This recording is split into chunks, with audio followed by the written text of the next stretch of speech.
And it's a bright sunny morning here, the fourth and final day of this all-important playoff match between the Trinidad and Tobago Red Force and the Barbados Pride in the CWI 4-day regional tournament. It's a morning when the first 10 runs in singles could be very important in where the direction of this match goes, and later on throughout our commentary we'll find out how important those first 10 runs in singles will be. Let's look back at some of the highlights from yesterday. We had many.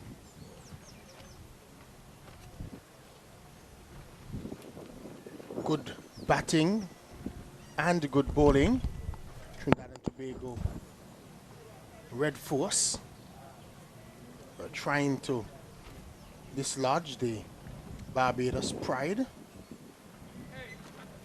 and it was heartbreak for the Barbados Pride batter as he was left stranded on 99. Evan Lewis and company came in and were trying to build a total for the Trinidad and Tobago Red Force. Early on there was some loose bowling from the Barbados Pride bowlers. Balls hit all over the ground, but then we also had situations where there were some streaky shots played. But that one was beautiful from Evan Lewis, pushing it straight back down the ground. His stay though was short. We saw a little bit of swing, but good batting from Cephas Cooper as well. He adjusted well to anything that was in his arc. Evan Lewis gave a sharp chance that really should have been taken by Kyle Mayer, someone of his caliber. But Cooper continued to look the part. He really played magnificently throughout his innings yesterday, and that one was beautiful. Pushed through the offside, they would say not a man move. But Chase had other ideas. He had a long spell and he trapped Evan Lewis leg before, and then Joshua Bishop also got in the act. Easy catch at short leg for Chit Cooley's wicket, and they applied the pressure. Jason Mohammed trying to be a little bit cheeky, a little bit fancy, got his stumps knocked down, and Chase continued to try his best, but there was a little bit of a counter-attack early on by Amir Django, but Chase continued to try away, and he got Django to miss one out leg before.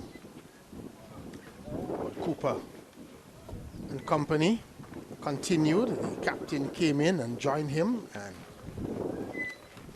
had a little period where they were scoring before the captain too missed one that was churning from Ruston Chase.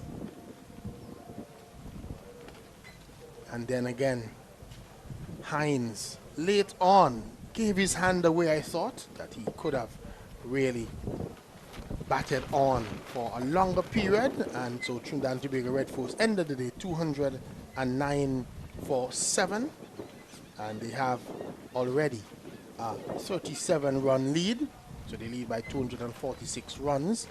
Let's see how the pitch is going to play today and join our colleague Vernon Springer, who's going to have the tail of the track.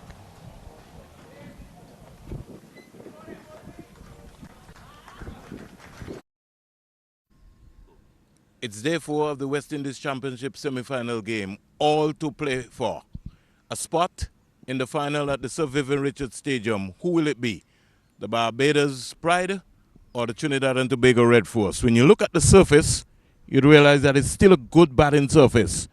But when we look into context so far, the first 2 days, the seamers dominated.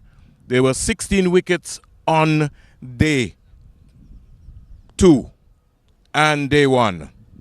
On day 3, the spinners came to the party. It was the Bishop and Chase show. It now means that Brian Charles and Carrie Peer can also have a very major input in terms of what happens with this final game. But you know what is going to be tricky? the fast bowling unit of the Trinidad and Tobago Red Force in Seals, Hines, and Anderson Phillip is also going to be key, because if you remember in the first innings, what happened? That seam attack also had, as we will have to consider, the Barbados Pride 47 for 6. That will be playing in the mind of Captain Joshua De Silva. But so far, when you look at the track itself, pretty placid. Over 800 and odd runs have been scored so far. And I tell you, 27 wickets have fell. So if you want a cricket contest, here is it today. Make sure that you tune in to the Live and Louder network. Denmore Roberts will be bringing the action live and loud to you today. But I can tell you, there's only one spot up. One team will be going to the Sir Vivian Richards Staker.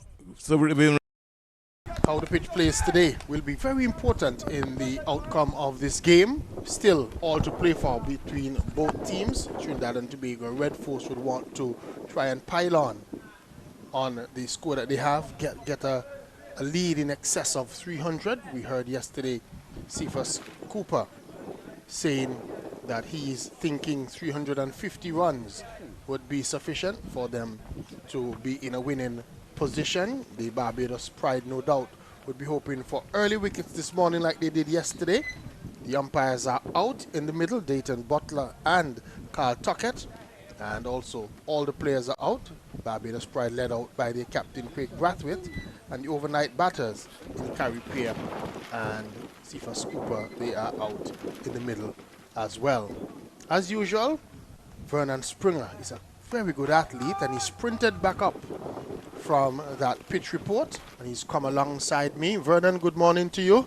What are your thoughts about what's going to happen here this morning? Good morning to you. Well, first of all, we know the major prize that is up for grabs. A chance for someone to go to the Sir Vivian Richards Stadium and play in the final. Trinidad and Tobago will be trying to stop Barbados Pride. It's going to be an exciting game. And Craig Brathwaite, earlier clock, we've seen that the focus has shifted now to spin. It was the chase show yesterday, along with the big man himself, who's Warwican, is starting now this morning. Pretty strange, Denmore, but I'll get your thoughts on that. Would you have started with Warwican from this end? No, not Warwican. After chase being so effective. Yeah, I would have been looking wickets this morning. Bishop, he'll be looking for his fifer. Turned away in the onside here by Warwican. So maybe the coaching staff and Craig Brathwaite maybe know something that we don't know about here. First one of the morning. I think they don't want earlier clock. I think they believe that early on Trinidad and Tobago Red Force, they're going to be looking to score runs to try and get the number of runs they have in the lead up quickly. And I think the idea by the Barbados Pride team this morning is to try and restrict the Trinidad and Tobago batters. So they want to have Warwican on because he has been tight. He's not giving away much. So they the ball up in front of you. That's the second ball we've seen from this end that has kept low. Might not be a good sign for the Barbados Pride team. Driving sweetly, peeling off of the outside edge, racing away down to the third man area. Chase is after it. If they want, they can get 3. But Cooper is not interested. Yeah, I think this morning is going to be important. Yesterday morning we saw early wickets coming from the Trinidad and the Barbados Pride, dismissing the Trinidad and Tobago team pretty, getting in some early wickets, and they would want the same this morning. Just want to be able to say good morning to all the folks who have joined us. Thank you very much for tuning in to the West Indies YouTube channel. Pierre comes quietly forward. I don't think the Barbados Pride want a hold-up. We saw even for that last wicket yesterday when they were at the crease, they were able to hold up the Trinidad and Tobago bowlers for quite a bit. And I think similarly, the Trinidad and Tobago Red Force would be hoping to do the same this morning. They want these remaining batters to go out there and to bat as long as possible. I think they want to give the Barbados Pride as least amount of time as possible, if any, to try and chase down whatever runs they put on the board. On the other hand, the Barbados Pride would be hoping that this morning that they can get Cooper's wicket pretty early and that they're into the tail enders, and they could polish them off pretty quickly, giving themselves maybe between 250 and maybe 280 to chase on this pitch with maybe 2.5 sessions to go. 3 runs scored in the first over this morning. And we have Joshua Bishop, who last evening bowled 18 overs, 5 maidens, 60 runs, 4 wickets. He'll be looking for a fifer, and he gets Cooper. Leg before, leaving alone 1. Misjudgment by Cooper. He's still looking. Arm ball, trapped on the crease. And Cooper goes early. 5 wickets to Joshua Bishop. Yeah, Cooper didn't offer a stroke on that occasion. Not certain why he's looking so disappointed.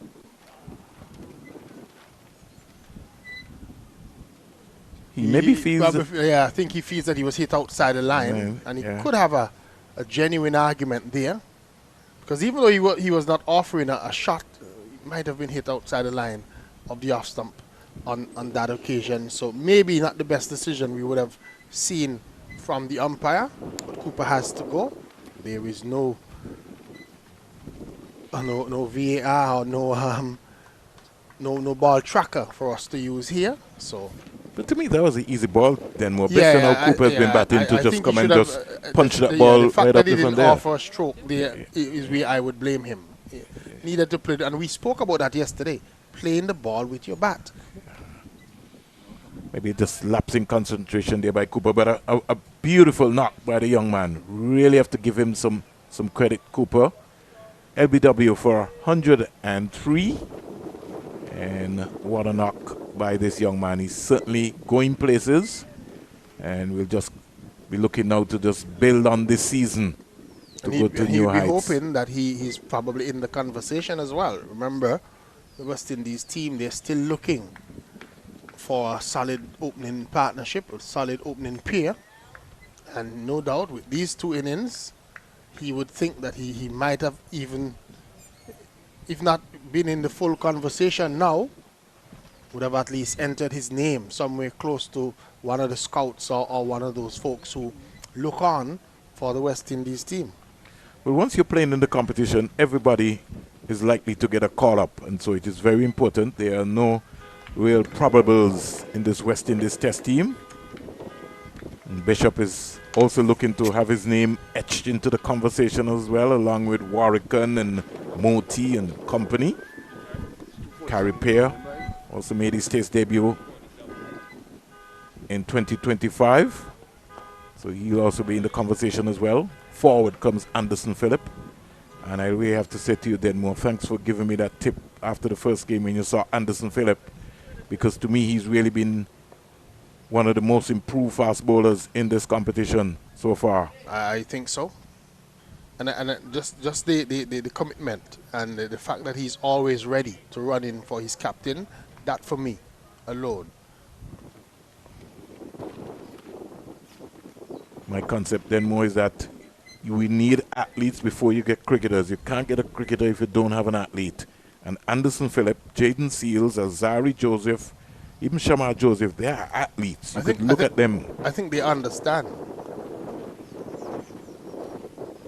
I think they understand the requirement. They understand what is necessary if you're going to go to the next level, and if you're going to be effective at the next level, if you're going to perform, you have to really be on top of your game. Forward again comes Anderson Phillip.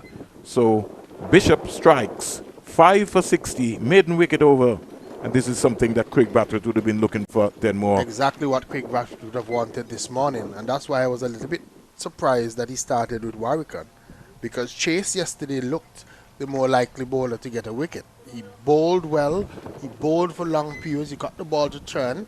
Warrican, on the other hand, just looked a little bit containing. He was just bowling straight, bowling the ball in the good areas, just trying to contain the batters.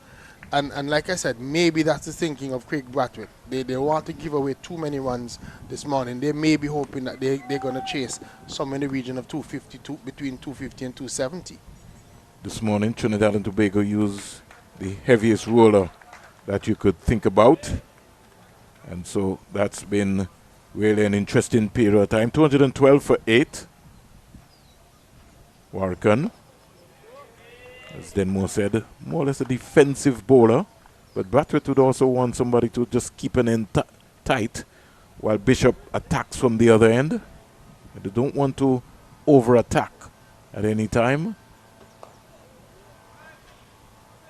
Because they don't want to give away runs. They want to keep the batters under pressure, and especially now that you have two lesser ability batters. I'm not going to say tail-enders. People don't like to hear that. But when you have this type.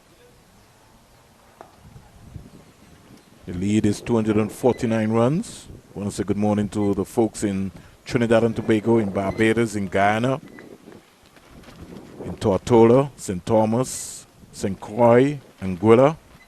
He's driving on drive down the ground by Carrie Pear. Nice use of the feet there by Pear. Always like to see when batters use their feet to spinners and not get bogged down. So 250. And that's psychologically when you look on the scoreboard and you know that you have to chase at least 250, 275. Trinidad and Tobago Red Force will be feeling very comfortable if they can just etch that up to 300, chasing 300 with 2 sessions. Different than 250. Over comes to an end. 2 runs coming out of that over. 214 for 8. Lane, 6 overs, 2 maidens, 25 runs, no wicket. Carl Mayers, 4 overs, 2 maidens, 9 runs, no wicket. Shamar Springer, 7 overs, 2 maidens, 13 runs, no wickets. Kevin Wickham, 4 overs, 1 maiden, 19 runs, no wicket. Raston Chase, 21 overs, 4 maidens, 49 runs, 3 wickets. Really one of the best, I think we would see him bowl. And Joshua Bishop, first wicket this morning, 19 overs, 6 maidens, 5 for 60. Jamal Warrican, 14 overs, 3 maidens, 25 runs, no wicket. Bishop to continue. Anderson Phillip with the presentation of the bat, playing it right down to mid-on. Scoreboard so far in the second innings for Silver. He scored 14, Terrence Hines 26, Brian Charles North is not out on 12, and Anderson Phillip, who's just come to the crease. Be looking to get some more runs. Plays that very quietly up to Kyle Mayers at the short mid-wicket area. Very quiet start here. Asking you to come up to the Coolidge Cricket Ground and witness gripping on a neutral venue here in Antigua and Barbuda. It's going to be exciting. Flatter, faster from Bishop. So he's getting to his overs. And that's one thing that the Barbados spinners were able to execute yesterday. Stylishly playing as Anderson Phillip. Yeah, it was good for the over rate yesterday. We literally finished almost on time, maybe just a few minutes over the close of play. 214 for 8. Bishop worked away. Arm ball running away. Chase, I think, will have a long chase, only to retrieve a boundary to Anderson Phillip. And something we've found, Denmore, that most of the spinners who bowled that arm ball, once the batsman got I think they're starting it too straight. They're starting it on about maybe middle stump with that arm ball. And with the angle that they're bowling from around the wicket, once the batter gets a little nudge on it, we've seen in this entire game lots of those balls running down to the final leg region, and they either get a boundary or 2 or 3. So very moderate there. So what they have to do, they're going to have to, when they're going to bowl that ball, they probably need to start it a little bit wider. It's almost like it's got a slope as well coming from the CIU road end, which could be a challenge sometimes. Warrican has bowled from both ends so far. Interesting to ask him, which is your favorite end, Warrican? He's not had the wickets to show in this game. Forward. But he's been economical, because even now, if you look at it, he's going at a rate of 1.79, less than 2 runs per over. His 14 overs have only cost 25 runs. So he's not giving anything away. 218 for 8. Pear comes forward.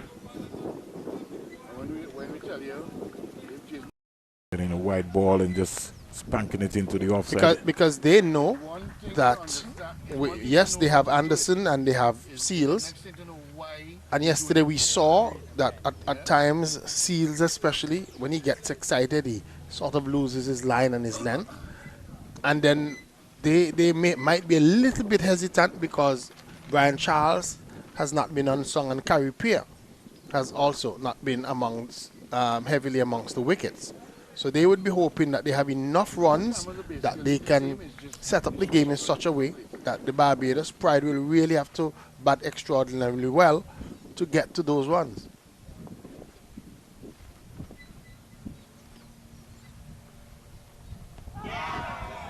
He's out.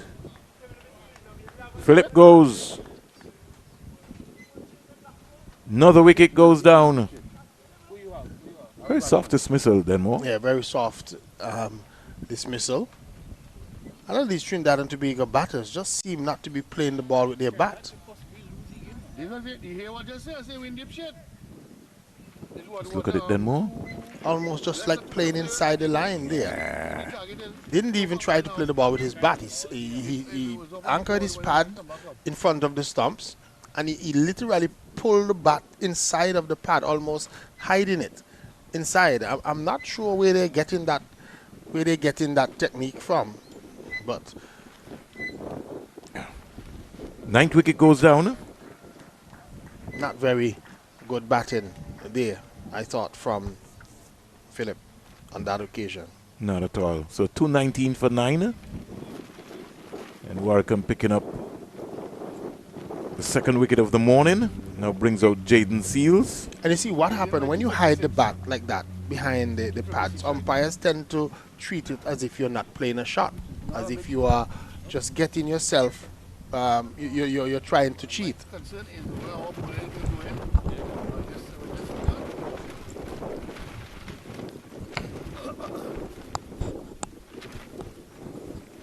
So Jaden Seals has come in to try and carry pair. We're going to see if they can hold off the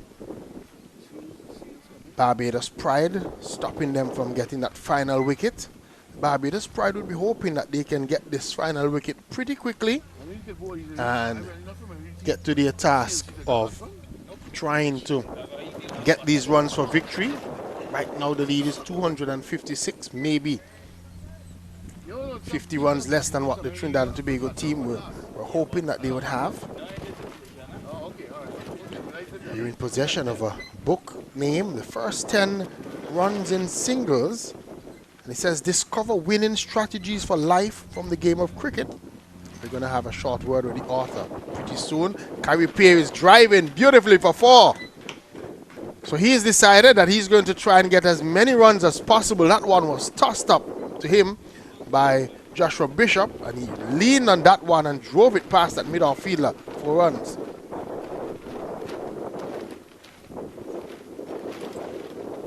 So Carrie Pierre has changed his mode of operation. He realized that the wickets are falling around him and that he wants to score as many runs as possible to give Trinidad and Tobago as many runs as possible in the lead. Right now, the lead is 260.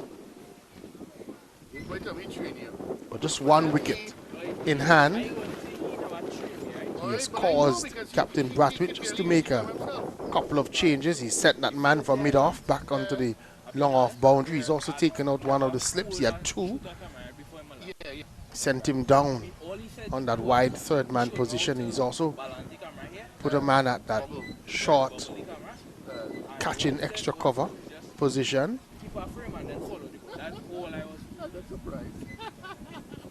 Bishop over the wicket to Carrie Pierre, and he's playing defensively to this one. Gonna allow Sam to introduce himself and tell me your full name, yeah?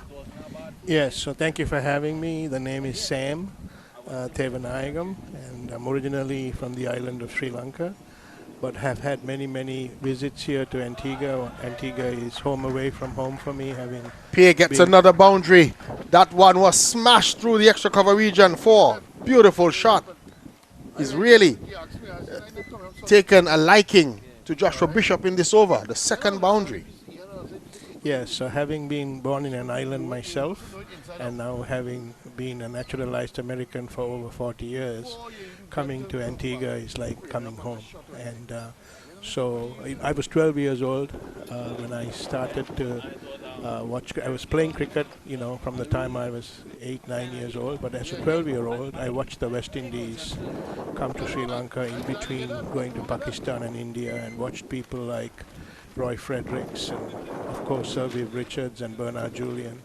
And so it was a very impressionable age for me, and so really started to follow the West Indies and, saw all of the great things that West Indies cricket has done and will continue to do in the future. And so I'm just happy to be here today. Carey Pierce squeezing one out, and the offside gets another single. It's going to give Jaden Seals maybe just one delivery in this over to survive. So tell us a little bit, maybe at the end of the over, we'll wait until the end and then we'll get your take on what was the motivation behind this book, the first 10 runs in singles, and discovering winning strategies for life from the game of cricket. I'm certainly going to give this book a read. Sounds like something that is interesting to me. And he says, foreword written by legendary batsman Sir Viv Richards. Good company. Bishop with this final delivery. And Jaden Seals is playing it defensively. So the end of the over, 228 for 9. Tell us, what was the motivation, Sam, behind yourself and James writing this book? Yes, I would start with the question. I mean, today is the 4th day here, right? You can see that the pitch is starting to be a little uncertain. Would you agree with that? I would be certain. I certainly would agree with you. Right. And so it's amazing, right? Just like there is uncertainty on a pitch, there is uncertainty in life, right? Especially if you look at the world around us. There is wars and there are rumors of wars. There's a lot of stuff going on that we as people who live in this world don't have a lot of control, right? And so it's very unpredictable, just like a cricket pitch on the 4th day of a match, right? And so the reason I wrote this book, I played a little bit of cricket myself and saw that there was a lot of life lessons that we could learn from the game of cricket. Ruston Chase is coming into the attack, so Captain Craig Brathwaite, he really wants this final wicket, doesn't want it to carry on too long and for the Trinidad and Tobago team to score too many more runs, so he's brought on his strike bowler, Ruston Chase. And before this, Ruston Chase had 21 overs, 4 maidens, 49 runs, 3 wickets. And so his first delivery is cut away by Carey Pierce for 4. That's a good shot. Beautiful shot. Shot outside the line of the off stump, put away. So tell us, what are some of the things, what are some of the topics that you covered in this book? Yeah, so Denmo, as I was saying earlier, there is a lot of unpredictability in the game of life. And so having navigated it fairly successfully, I'm 63 years old right now, and having navigated life over the last 63 years, having had to transplant myself from my birth country to a different country, I was able to navigate life. And so I thought it would be important to be able to share some of those lessons. More runs here for the Trinidad and Tobago Red Force, at least 2. 2 more to Carey Pierce. So Carey Pierce has changed his mode of attack. He was a little bit defensive early on, but since he's now the senior partner in this last wicket partnership, he's decided that he's going to be a little bit more on the positive side and try to get as many runs as possible. So I see one chapter here that says quick single, or you have some nuggets in the book that are called quick single. Yep. So that was my way of being able to summarize every chapter then, because I wanted to make sure that, in the world that we live in today, everybody wants a little bit of nugget, a little takeaway for them to be able to take away for life, right? So the way I formatted the book was there was always a little takeaway for somebody to be able to read, right? We live in an Instagram world or the Twitter world, right, where we need to be able to capture what we're talking about extremely quickly. And Springer would be happy to hear this nugget. He says, remember that in order to get through deep waters in life, playing on the front foot is necessary. Just as the successful batsman is confident, patient, and faithful, so too must you be. Carry Pierre, this time he's not playing on the front foot, he's more on the back foot and trying to play this one square, but he's been positive recently. What are some of the other things that you cover in this book? So, Demon, let me go back to the hitting on the front foot, right? Yeah. Because I think they're so important in life that we take initiative, right? We take initiative in situations, we take initiative in seasons. It's very difficult to be able to create momentum if the car is parked. Right, so it's important for us as young people to be able to start moving towards your target. Right, as you start moving towards your target, things start to happen, and then you're able to adjust in order to be able to build a long inning. I'll give you another example, Denmo, and that is. I'll come to that. Just want to start a new over. 234 for 9. TNT Red Force. They lead by 271 runs. And Jaden Seals is covering up. Yeah, so one of the things I talk about is being a left-hand bat. One of the things I had to learn to do very early in my batting career was to read a googly, right? Because a googly is a ball that is delivered like a leg spin that then turns exactly the other way, right? And so is life, right? There are so many times that we have to be able to discern situations. We have to be able to discern circumstances and seasons. And you don't come out of your mother's womb learning how to read a googly. And so is life. There are times that you have to learn through failure. You learn by mistakes. And over a period of time, we are able to become more successful at those things. So I wrote that as a way for young people to recognize that it's okay to fail, but it's also important to be able to learn from that failure. Carey Pierre is playing a reverse sweep. He's going to get another run as this one comes down into the wide third man region would have been for him. It looks as if it's Warwican who is in that position. And just another run. 236 for 9. I'm just looking through the contents of this book, and some of the chapters are very interesting. I would say Taking Your Guard Denmo would be one of them. If you don't mind, I'd like to talk a little bit about that. Yeah, in just a while as we look on here. Remember, we have Sam. He's from Sri Lanka, now living in the USA. And I have a friend from Sri Lanka who lives in the UK. Her name is Dilinika Dias Banda Naika. Wow, yep. That's a popular name in Sri Lanka. Yep. Yeah. I remember how we went to the University of Nottingham together. End of another over here from Joshua Bishop. He has 5 for 75 after his 22 overs. You said you wanted to speak about taking your guard. Taking your guard, right? Because if you think about the first thing what a batsman does when he gets on the crease, he or she gets on the crease, is to line themselves up with the wicket, right? And when they're doing that, you know, they are themselves, but they're talking to the umpire to make sure that the umpire is helping them to be able to take your guard. And so much so is in life, right? Because, you know, we have umpires in our life. They could be a teacher, a parent, a coach, a mentor. And it's very important for us to be able to line up along with them on the fundamentals of life. So I thought, even as a batsman, when I used to go in and get lined up, I recognized the importance of getting that for life.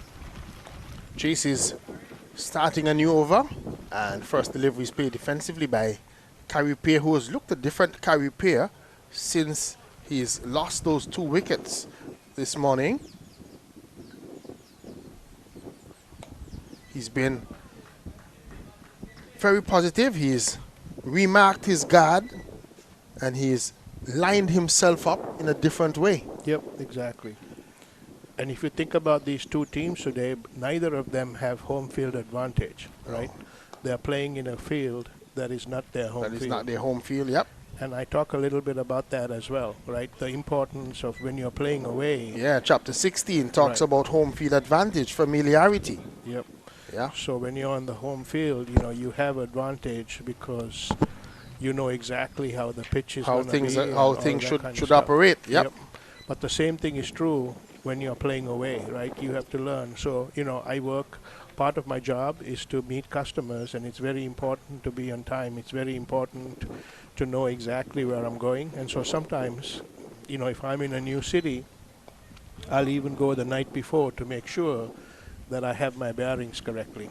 So we're talking about the first 10 runs in singles, and I have my autographed copy. It says, "Stay on the front foot, love your passion as a teacher." And I say thank you so much to Sam, who has come by, and he's brought some of his friends with him today to watch the game here at Coolidge. And we understand that maybe one or two of them is the first time that they're having a good look at this game, and we hope that they learn it well and that they see how the operations happen, even behind the scenes. Yep. Those of us who speak the game from a distance. The end of another over has come up. Thank you At for the end of having it, us. 236 for 9. And I would, how can somebody get this book if they want to? It is available on Amazon, and also, my friend Vernon here would know exactly how to guide anybody, especially youngsters. I Yeah, wrote yeah. this book for a lot of young people who are still finding their way in life. I would love to figure out a way to get a copy of a book in their hands. It wouldn't cost them anything. I didn't do this in order to make money. I did this as a way to be able to share my knowledge, just like you do as a teacher, Denver. Certainly. Bishop continues, and he's bowling to the left-handed Jaden Seals. And Jaden Seals, no doubt, is hoping that he can be consistent, flexible, dependable for his team. He's showing humility, focus. And here is he hitting this one in the air, out over the long off region, and they come back for 2 runs. We just want to say thank you very much for sitting in a little bit with us, Sam. And I do recommend this book. So those of you who are listening and you're close to your computer, look for it on Amazon. The first 10 runs in singles. And it says, discover winning strategies for life from the game we all love so much, cricket. Thank you so much for having me. I have a TED Talk on the subject as well, called The First 10 Runs in Singles, and it's on YouTube. I would love for you to listen to it. And Yeah, I'm definitely going to go and look for that, search for that this evening. give me a like, and thank you so much I for will, having me. I will. And Yep. thank you so much for God bless you. coming by, Yep. and we really appreciate it. I'm going to really have a good read of this book, as that one is going right through Jaden Seals, as Barbados Pride tried to get this final wicket. And we just want to say thanks to Sam Devan Banigam. I think I had it right there. I almost sound Sri Lankan just now. As he's in with us here this morning. This delivery is bringing the batter forward. Joshua Bishop hoping to get a 6-4 to be among the top bowlers in this tournament so far. But Jaden Seals, he has come out very confident that he's going to try and stay as long as possible with Carrie Peer and maybe try and push the runs on as much as they can. End of another over has come up. At the end of it, Trinidad and Tobago Red Force, they are 238 for 9.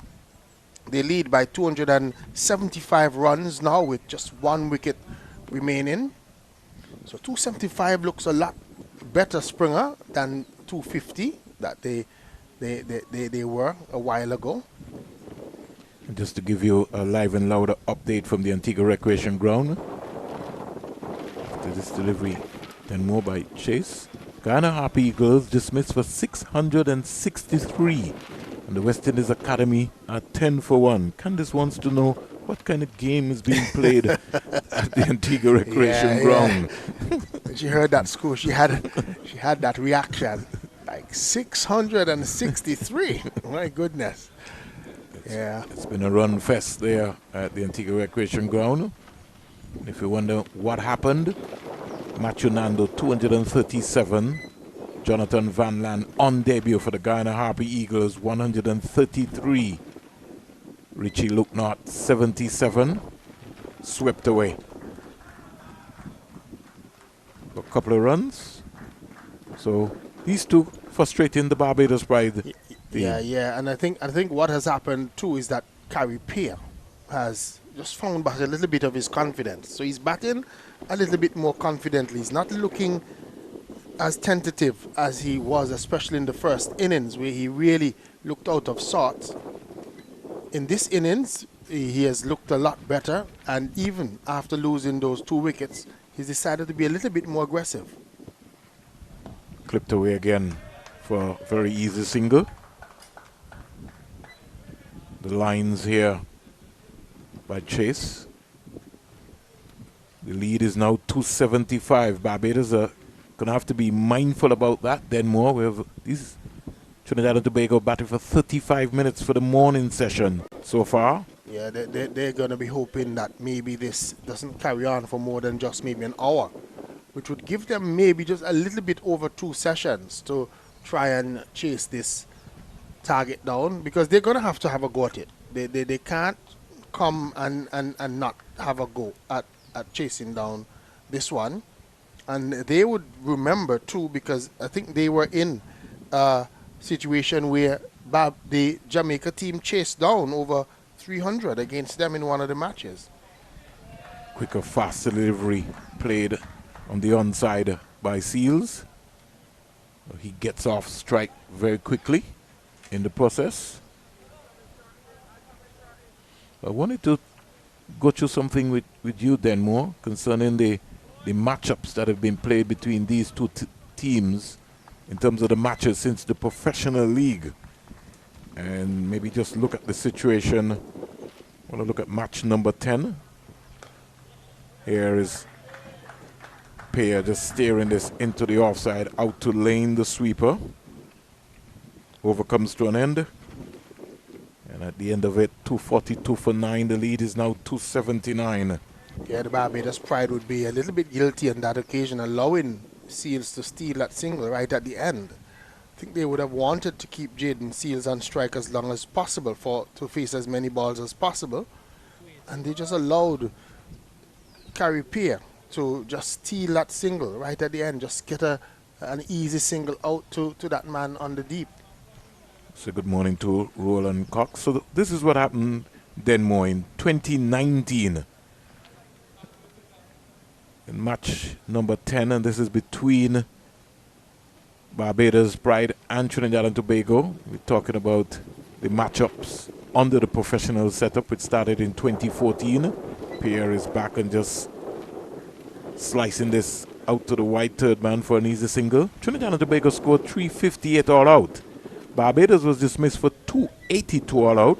And Trinidad and Tobago in their second innings reached 247 for 6 declared. It then meant that the target was 324. I think they had about 2 sessions. Barbados reached 326 for 6. But it's a new day here. Jonathan Carter joined that time, scored 149 not out. And Shamar Springer, who's playing in this game, he scored 66.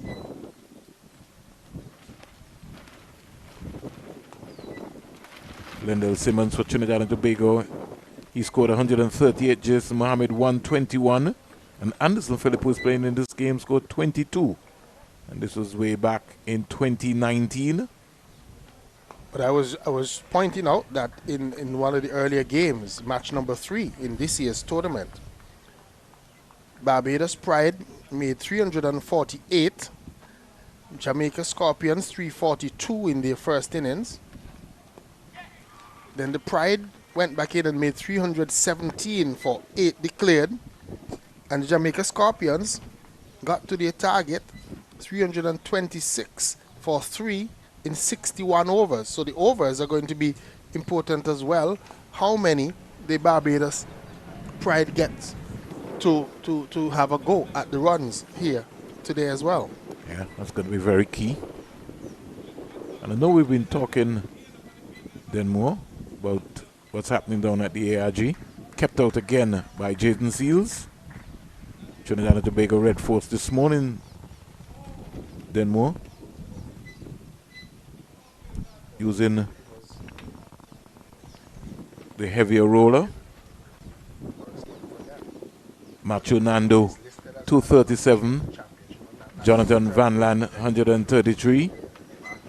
And then we're talking about Zion Mataro, who bowled 46 overs, 2 maidens, 202 runs, 6 wickets. And just for clarity, I just wanted folks to know that we were talking about match number 3 of the first round of this championship. Which would have been the bilateral series. Yes, in the bilateral series. Which was played in Jamaica. In Jamaica. In Jamaica. So it would be the first game between the Barbados Pride and the Jamaica Scorpions. But in terms of the championship, it was listed as match number 3 for the championship, yeah? Craig Bradford doesn't normally get angry, but he was very disappointed just a while ago in terms of Lane approaching the ball and allowing Pierre to come back for a second run. Very disgusted with what happened. Yeah, because he would want Lane to stay in the game. And even the one before, when Carrie Pierce stole the single, Lane literally ambled him and allowed him to get the single easily. 246 for 9. Full toss. Not put away there by Carrie Pierce. Could have been able to just chip that and hit that. Yeah, should have really leaned into that full toss. Yeah, should have really put that one away. Austin chases up. Comes quietly forward again. Craig Bradford sneaks around from cover. You want all your feelers to stay in the game and understand what is taking place and be very sharp on their feet. 41 minutes of play so far.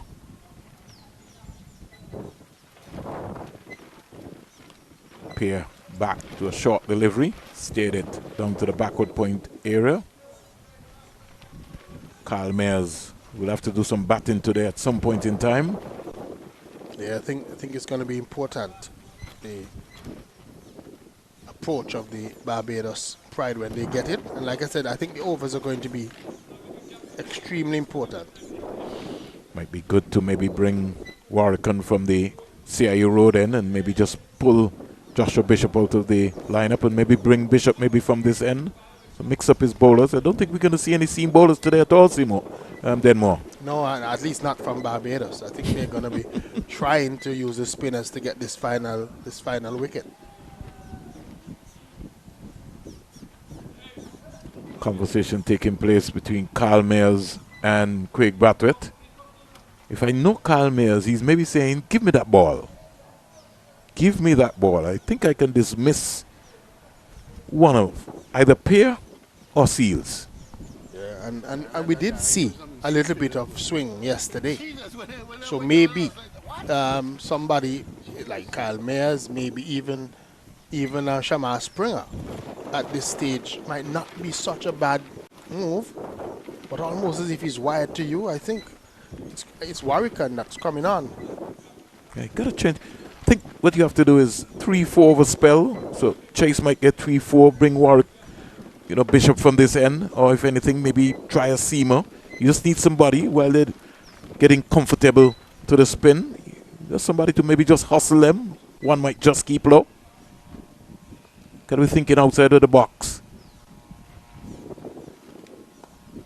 Pushed away for a single. This is what Denmore was talking about. The Barbados fielders have to be sharp. They have to be sharp. They have to understand what the players are thinking, what the players are likely to do.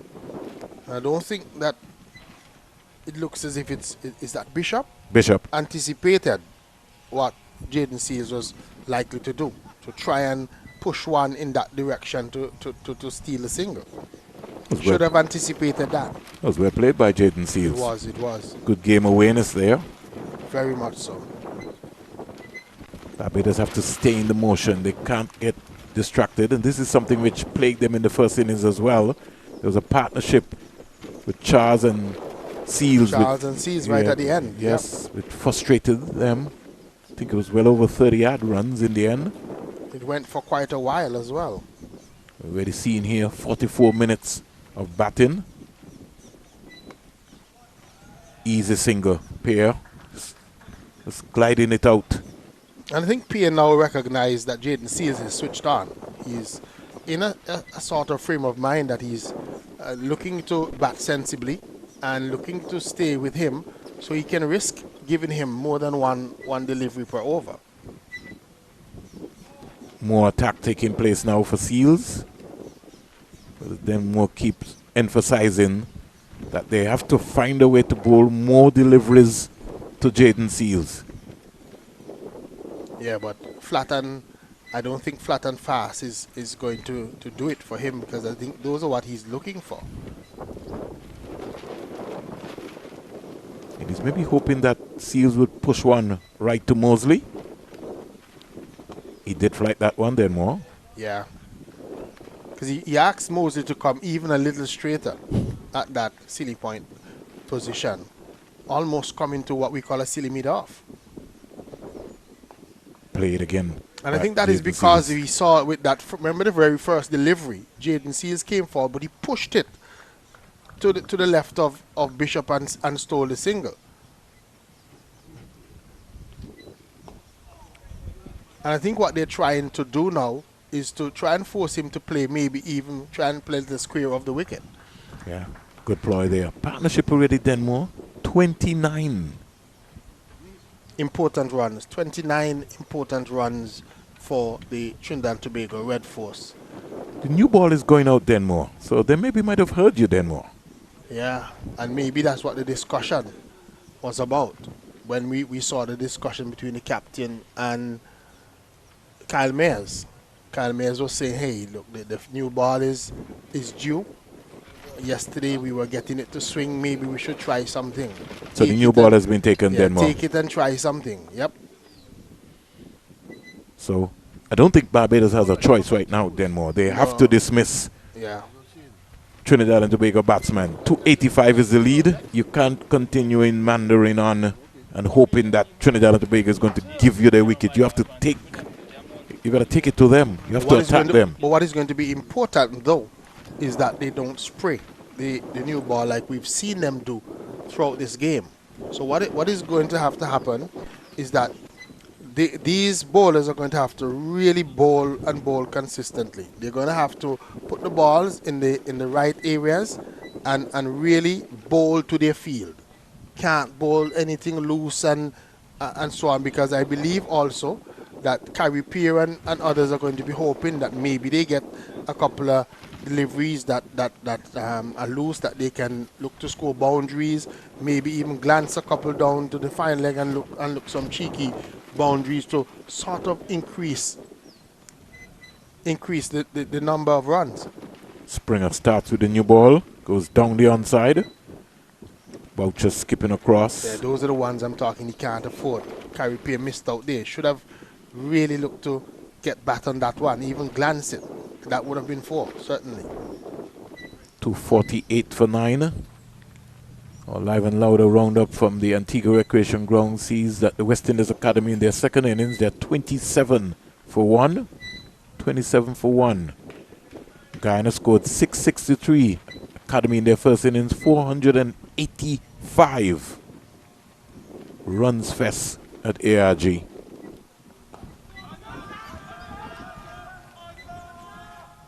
Appeal for a leg before. He thought that probably hit pad before bat. Carrie Pierre maybe was just a little bit late on coming down on that one. Let's see. Yeah, that hit pad first.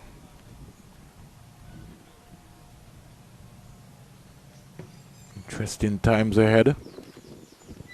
Today is going to be a lovely day. We give God thanks. I want to say good morning to all the folks in Canada, United States of America, in Miami.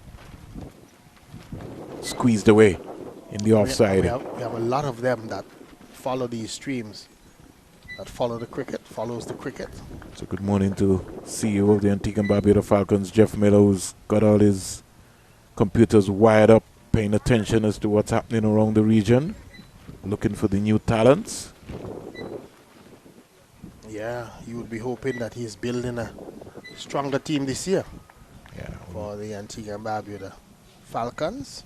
And let me just say happy birthday to the Right Honorable Basil Morgan. Today is his birthday, and he messaged me last evening and told me that he's now out of hospital. So I'm happy to hear that as well. Happy birthday, Basil. I know he sent me a note too, but I apologize then. Yeah. Basil, I had a meeting last evening, just going through some final paces. The Republic Bank Caribbean Premier League, for the first time, will be staged in 8 countries for 2026. St. Vincent and the Grenadines, get ready. It's going to be massive. 3 games, jam-packed with action. All the games start at 7 p.m. Clipped away beautifully for another easy single. So as Denmo was saying, if you take the new ball, you got to be on the money. Yeah, you got to be on the money. And so far, Shamar Sprunger has been a little bit lethargic. He's just been almost ambling in and floating some in, hoping to get something done. But I don't think, I'm not seeing him hit the pitch hard. And I think that's what he needs to do. Hit the ball, hit the seam onto the pitch and try and force something to happen. It's too easy. Need something magical, Springer. Better.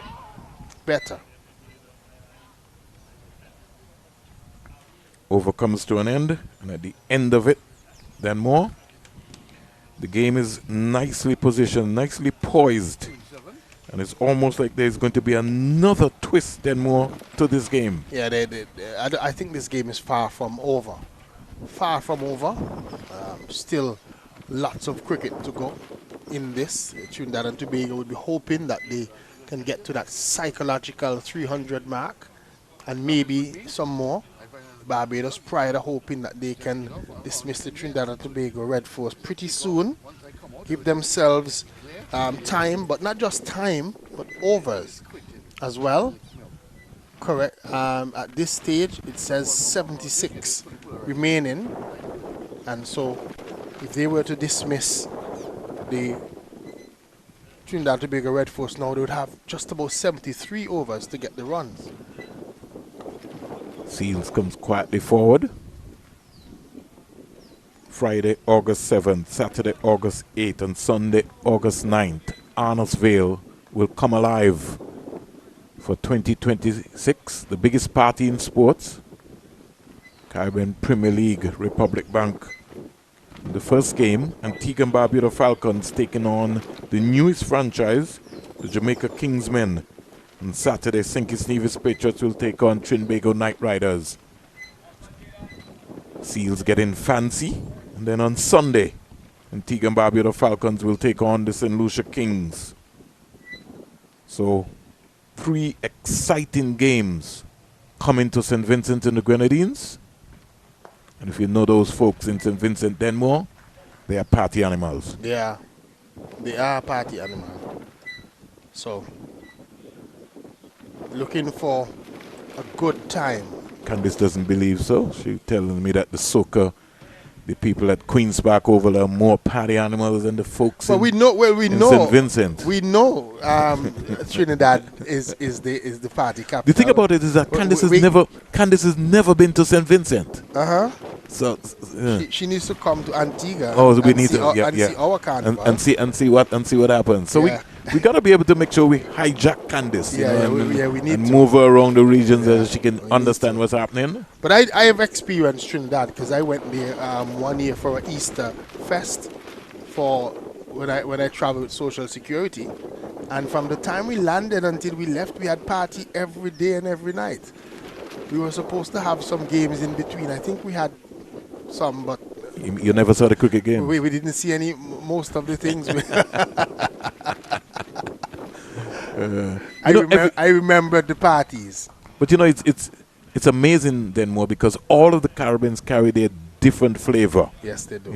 Whether you like it or not. You go to Barbados, you go to Jamaica, you go to St. Kitts and Nevis, wherever you go, you come to Antigua and Barbados, there's always a different lime. A different type of lime. Yep, it is. You were talking even about when we had the Antigua Recreation Ground, when you had all those folks from Bermuda used to come down and go to the Chicky Hi-Fi stand. That's what they were looking for. It's always a lime that you look for.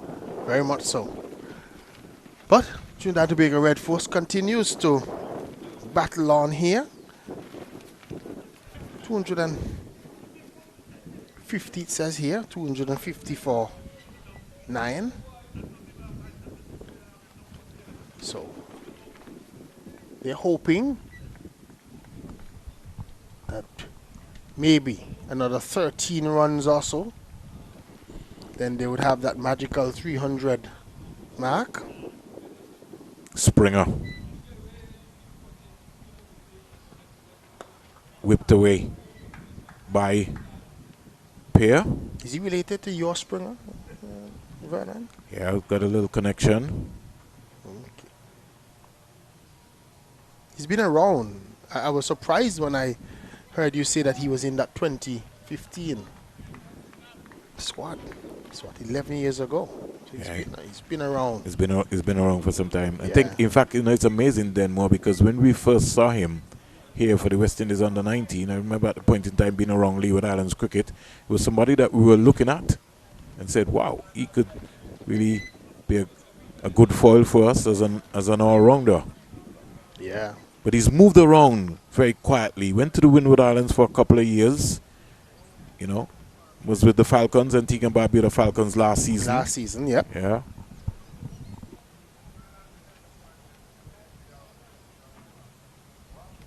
Maybe not lived up to his full potential as best as he might have wanted to, but he's certainly a talented. But even when he's got his opportunity for the West Indies, he has performed then more in the white ball format as well. Yes, he has. He has limited time, but he has put his hand up at most times, and it's just really. Is enough cricket being played then more? That's a big question that you keep asking yourself, because sometimes you have some short series, there are only 3 matches. Guy gets 1 game and then have to leave way for then more. So you in a series you might maybe only play 1-2 games. And this is where I think that the A teams need to be more active. They need to find ways, because I think that's where some of these type of players like Springer and others would get the opportunity to play against international opposition, maybe for a little longer period, even though it's not necessarily at the test level in terms of official test matches, but at the A-team level. I think those types of matches need to happen a little bit more to give more opportunity. And I think that's why these series are so important for the West Indies, maybe playing against Nepal. If we could get our teams to play against Nepal and Ireland, give them some sort of exposure. But in fairness to them, we seriously have to look at the ICC model as compared to the FIFA model. You can't have a test year, World Test year championships, and Afghanistan and Ireland and those countries don't get the same opportunities as the other test playing nations.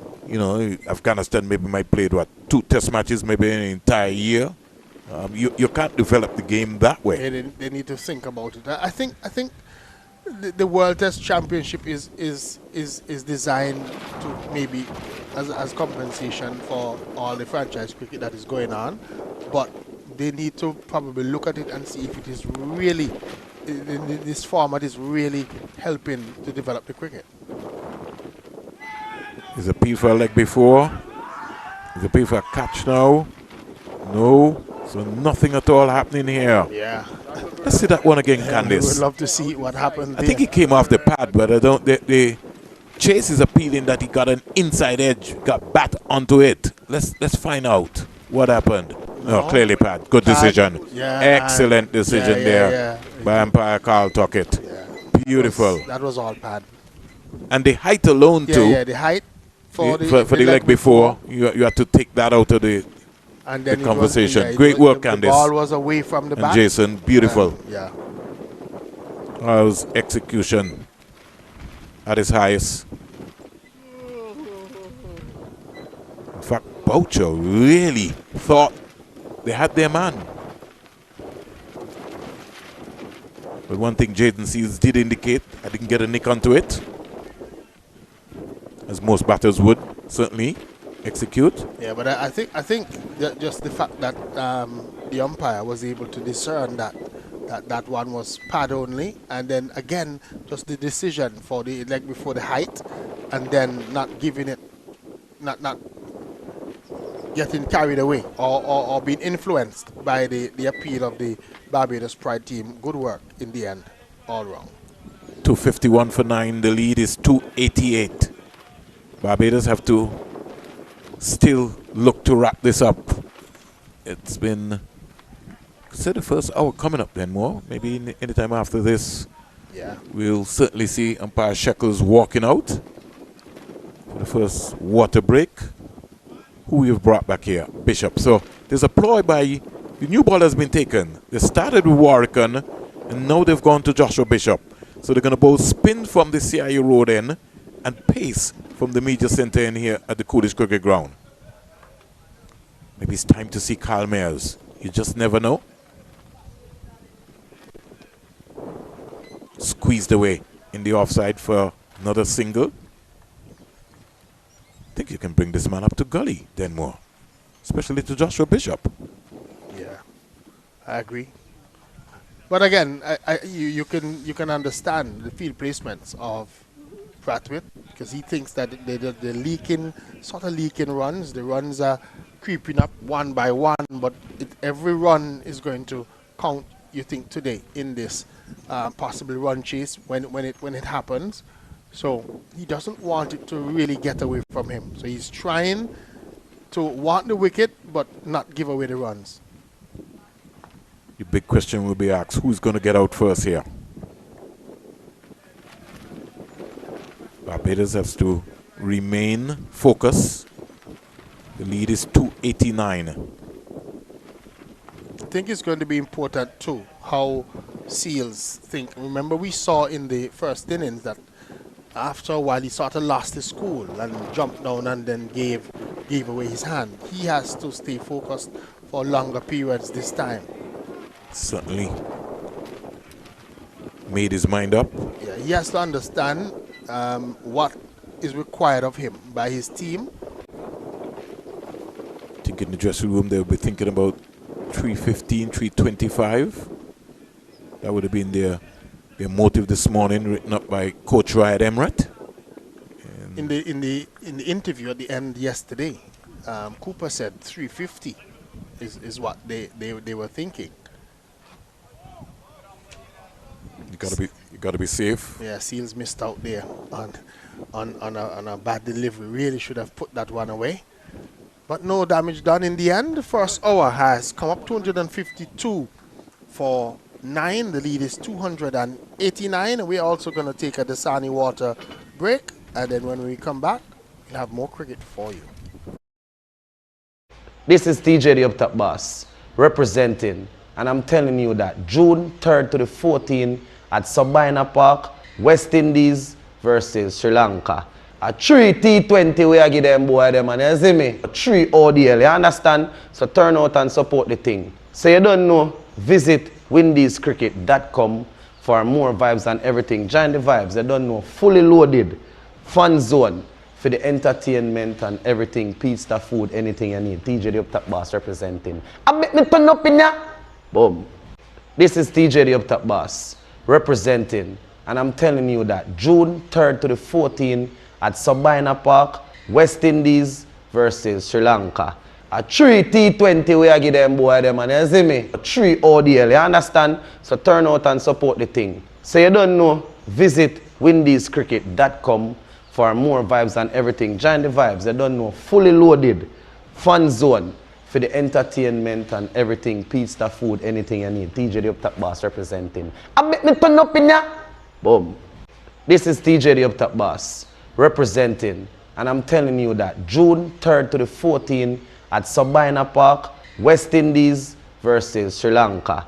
A 3 T20 we give them boy them, and you see me? A 3 ODL, you understand? So turn out and support the thing. So you don't know, visit windiescricket.com for more vibes and everything. Join the vibes. You don't know, fully loaded fun zone for the entertainment and everything. Pizza, food, anything you need. TJ the Up Top Boss representing. I make me turn up in ya. Boom. This is TJ the Up Top Boss representing, and I'm telling you that June 3rd to the 14th at Sabina Park, West Indies versus Sri Lanka. A 3 T20 we are give them boy them, and you see me? A 3 ODL, you understand? So turn out and support the thing. So you don't know, visit windiescricket.com for more vibes and everything. Join the vibes, you don't know, fully loaded, fun zone for the entertainment and everything, pizza, food, anything you need. TJ the Up Top Boss representing. I bet me turn up in ya. Boom. This is TJ the Up Top Boss representing, and I'm telling you that June 3rd to the 14th at Sabina Park, West Indies versus Sri Lanka.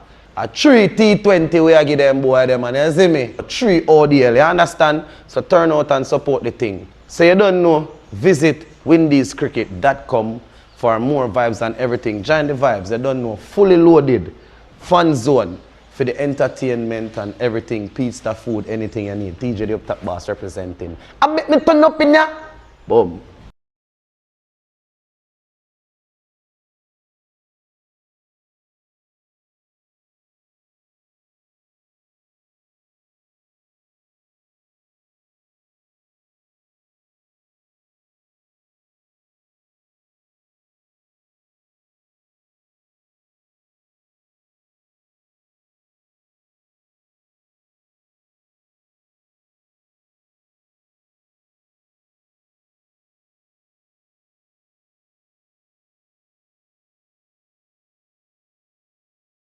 So welcome back to the Coolidge Cricket Ground. Umpire Carl Tuckett just getting the attentions of Gale and Manova on the manual scoreboard. And also the folks on the electronic scoreboard. Everybody is wired in. 90 overs bowled, 252 for 9. Trinidad and Tobago Red Force grinding out this game, frustrating the Barbados Pride. They lead by 289 runs. A spot in the final at the Sir Vivian Richards Stadium is up for grabs, then more. Yeah. And it's still anybody's game at this stage, I think. Springer goes past the bat of Carey Pear. Pear also would have played for the St. Lucia Kings last season, made his test debut as well. And he's made 40 valuable runs in this innings. Important runs for his team. Springer bounding away on the money, defending. And the 40 runs has come at a time when he was being criticized. Criticized for how he looked in the first innings when he got out, and maybe even with the penetrativeness of his bowling. So just like what we saw with Joshua Bishop, scoring those 99 runs and then getting some wickets, Carey Pear would be hoping the same. Getting runs, and then when he gets his opportunity to bowl, that he would be able to, you know, exploit the fact that the pitch is accepting spin, and he would be able to be effective for his team. I think somebody like him has to be the match winner if Trinidad and Tobago Red Force are going to be able to come out victorious in this game. We already saw this morning a couple of balls keeping very low. It's expected. It's a 4th-day pitch. Travis and his crew has done an excellent job here at the Coolidge Cricket Ground. Just would like to see Boucher step up some more. Then more those balls are almost like dying on him. Wouldn't want one to be edged and drop it in front of him. Me personally, I would love maybe for the pitches just to be a titch faster, a little bit more receptive to pace. That would be what I would hope for our pitch here. But I have no real criticism of the pitch. I believe that if you apply yourself here, you can get run. But for me personally, I would just love it to be a little faster. The good thing about it then more is that it's been a cricket wicket for everybody. The first 2 days, the seamers had a liking. You had 16 wickets between both teams. Then you came back on day 3, and then it was the turn of Chase and Bishop. And we started this morning a very big way. The spin is dominated, and then so we think that spin might be dominating, but hey, you never know. Jaden Seals and Anderson Phillip and Hines. You can never Count them out. Count them out. So what happened in the first innings of the Barbados Pride? They were 47 for 6.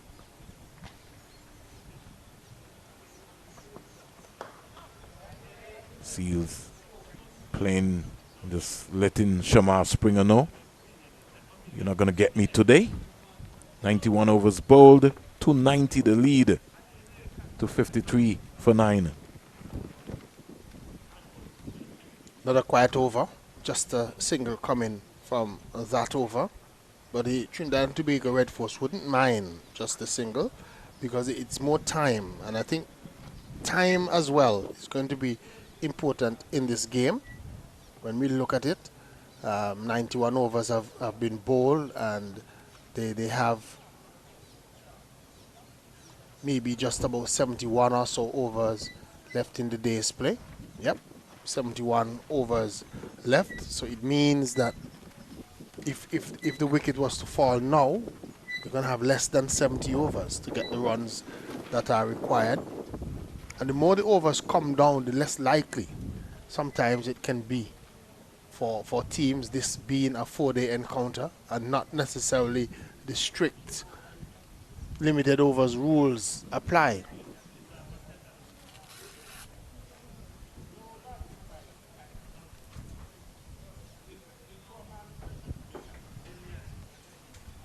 Johan Lane.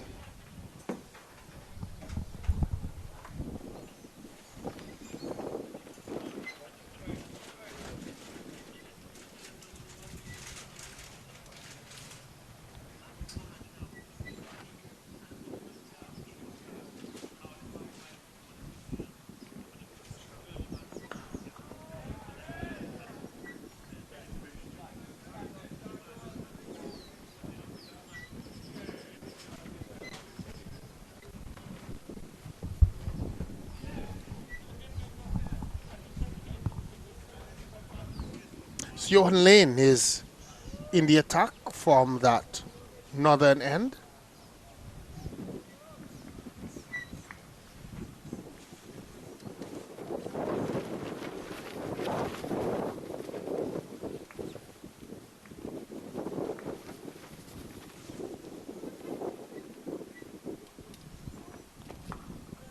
He's going to steer this one down to third man for 4. More runs. Short of a length from Johan Lane, and getting on top of that one and just steering it through that slip region was Carrie Peer, beating that man at the gully region and getting a boundary. So not the way that the Barbados captain would want Johan Lane to be bowling.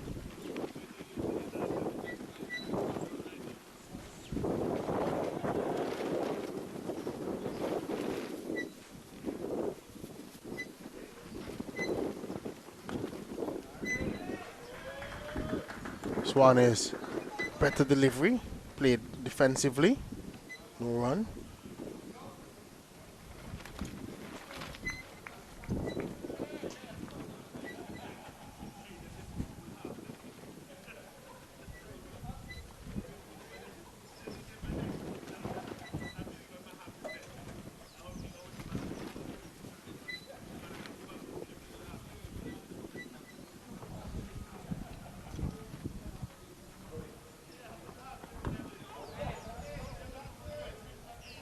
Lane has Carrie Peer covering up. Peer moves to 45 with that boundary that he hit early in the over. So 258 for 9. 295 now, the lead.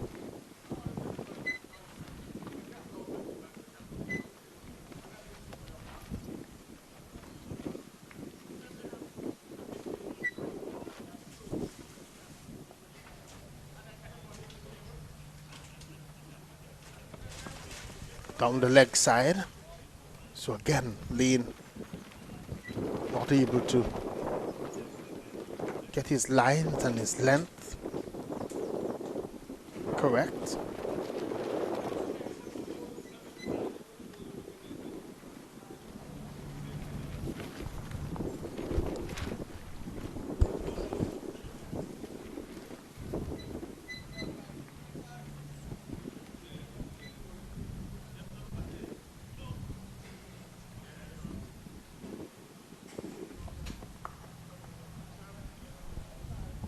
Again, this one is peeling off the edge, gets another run down to that third man position that is now protected after that boundary in the early part of the over. Man was moved from gully down into that third man position.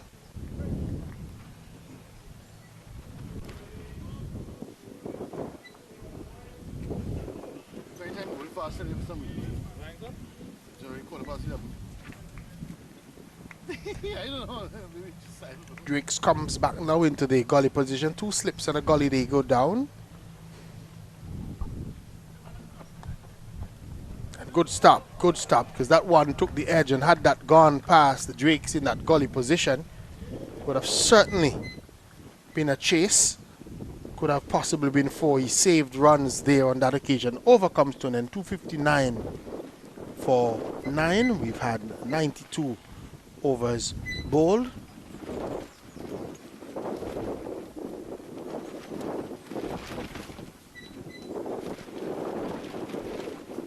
.296 the lead for the Trinidad and Tobago Red Force. Lane not for 31 from his 7. Just to give you an idea in terms of what's happening down at the Antigua Recreation Ground, a live and louder update. The West Indies Academy in their second innings. As we speak, they are 60 for 2. 10 more. Yeah, 60 for 2. You gotta be careful in that one, because the Guyana Happy Eagles, I'm sure, are just looking to just maybe pick away at the wickets, and next thing you know, they're going for a victory. Joseph 28, Evelyn 1. Danielle and DePisa at the crease now. So Lovell has so far picked up 2 for 37 from his 4 overs.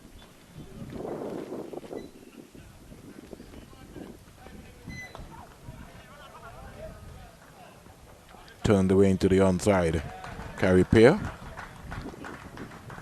Gets 2 runs quite easily. Goes up now to... Sneaks his 2 runs there. Something he'll be looking for. 48, that would make him. He's looking to get his second first class half century.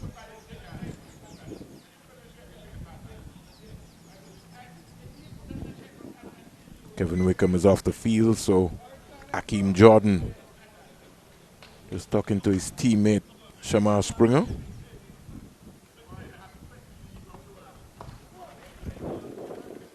Yorker length delivery being forced out into the offside by Carey Pair.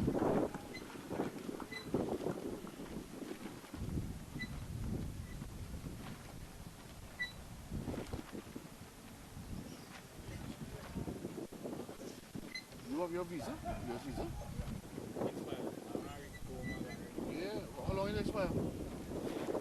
Jeez, dude, you should never let that take so long. What's that, you're going to interview now?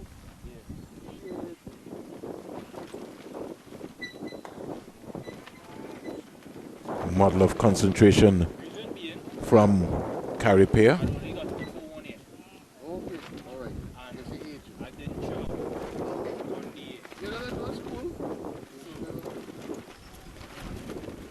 think Carey Pair should be proud of the way that he has batted in this innings.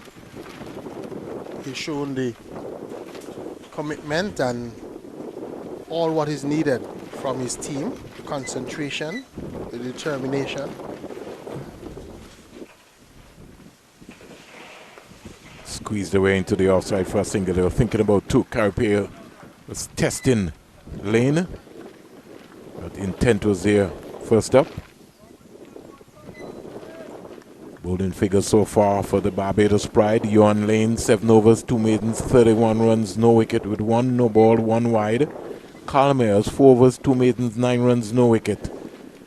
Shamar Springer in his 11th over, not for 19 so far. Combine that with 2 maidens. Kevin Wickham, 4 overs, 1 maiden, 19 runs, no wicket. And Roston Chase, who we have not seen for the day, 25 overs, 5 maidens, 62 runs, 3 wickets. And Joshua Bishop, 25 overs, 6 maidens, 79 runs, 5 wickets.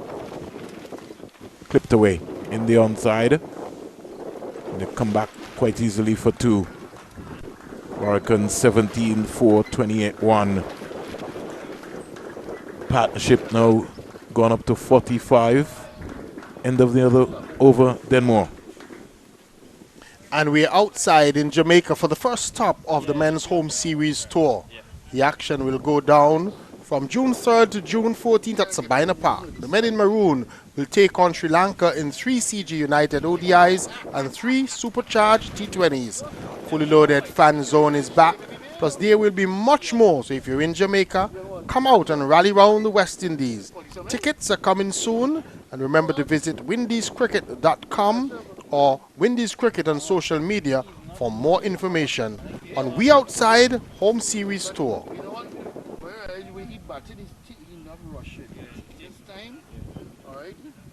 Carey Pear looking to get his second first-class half-century in this series. And under this championship, would have scored 863 runs to date. In terms of his batting, he's got a first-class 100 already. Remember yesterday I was saying that he needs to remember when he made that 100 or even the 50s. Squeezed away, 50 to Carey Pear. Brathwaite not feeling that one properly. So 50 to Carey Pear of 81 deliveries. He receives a standing ovation from his colleagues in the Trinidad and Tobago Red Force dugout. The lead is now 301. Yeah, good 50 from Carey Pear. And he's also brought up the psychological lead of 300 for the Trinidad and Tobago Red Force. A deserved 50. I think he played well, and I like the way that he changed his approach, especially when he lost Cooper and Anderson Phillip this morning. He got a little bit more positive and played a couple more shots and got a deserved 50, I think. 6 fours within that 50. Clipped away down the onside. More pressure being exerted here by the Trinidad and Tobago Red Force.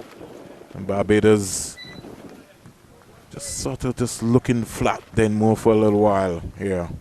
Yeah, almost as if they're just hoping that something happens rather than making something happen.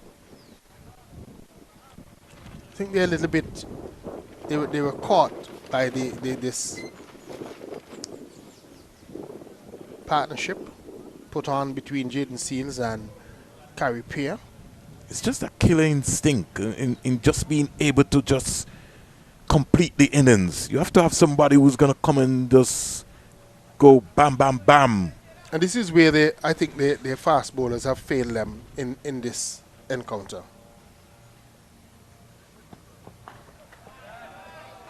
These guys have just settled in. Lead is 304. Yeah, Jaden Seals. Instead of coming in and looking to, bowl well and wrap the innings up, the fast bowlers have also leaked a little bit of runs, and they've just not been consistent. They've made it easy, even for tailenders, to bat.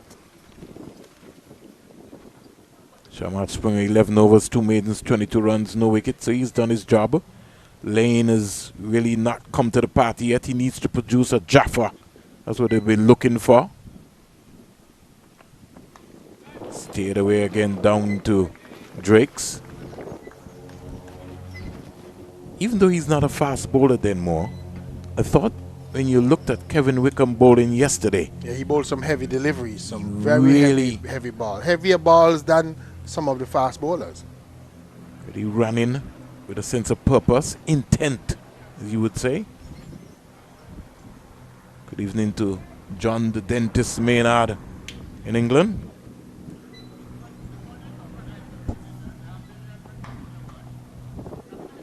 Seals keeps this one out again. The lead is 304. He had 4 overs for 19 runs, Kevin Wickham, yesterday. Even though it sounded as if it was a little bit expensive. He created a I chance. think he created opportunity. He created, I think he knocked the edge of Evan Lewis was Lewis's bat dropped by Kyle Mayers. Kyle Mayers, yeah. And that could have been a different ball game. He could have changed the game at that stage. So I thought that was a little important stage of the game. Over comes to an end, 94 bowled. The partnership is 48 from 103 runs. This has been a real rearguard action.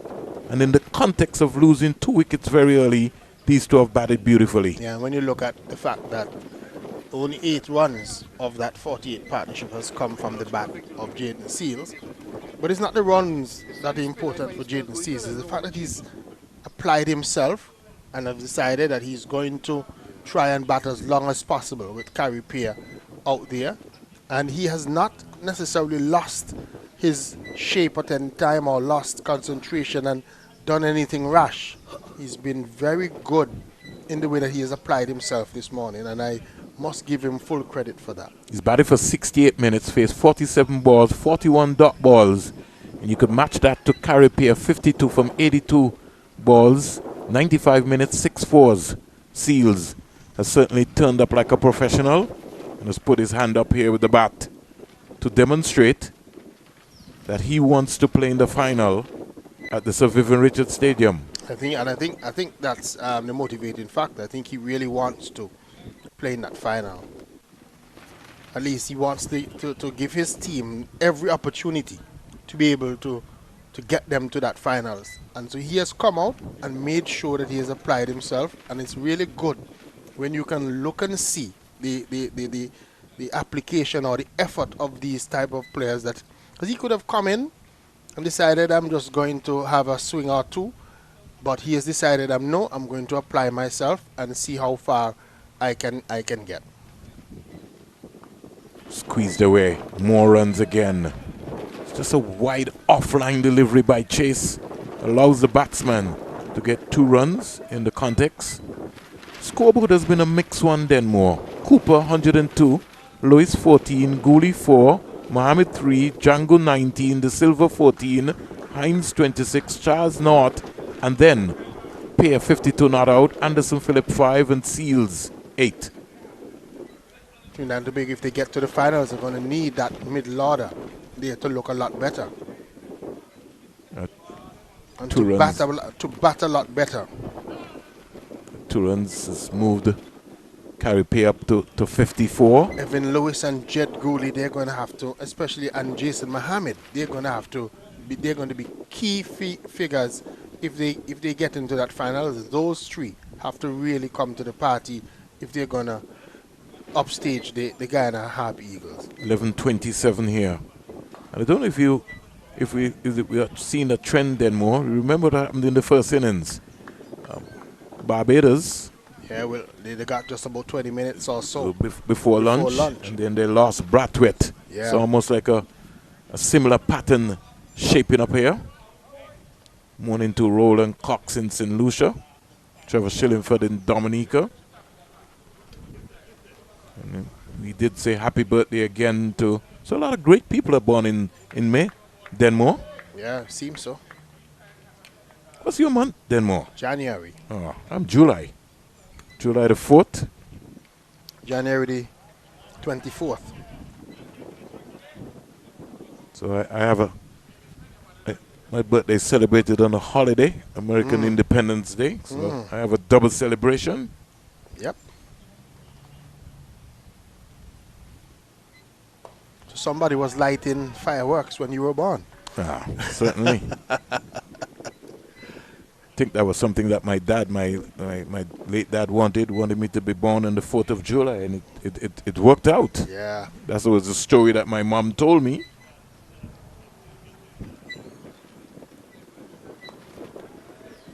To 70 for 9. partnership is 51 from 108 deliveries. And frustration creeping in more for the Barbados Pride.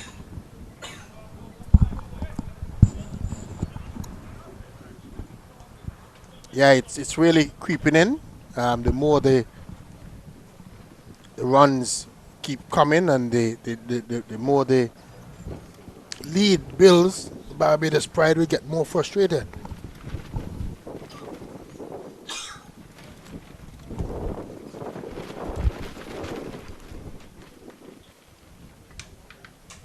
Barbados look like their Springer has now left the field. Wickham has come back on.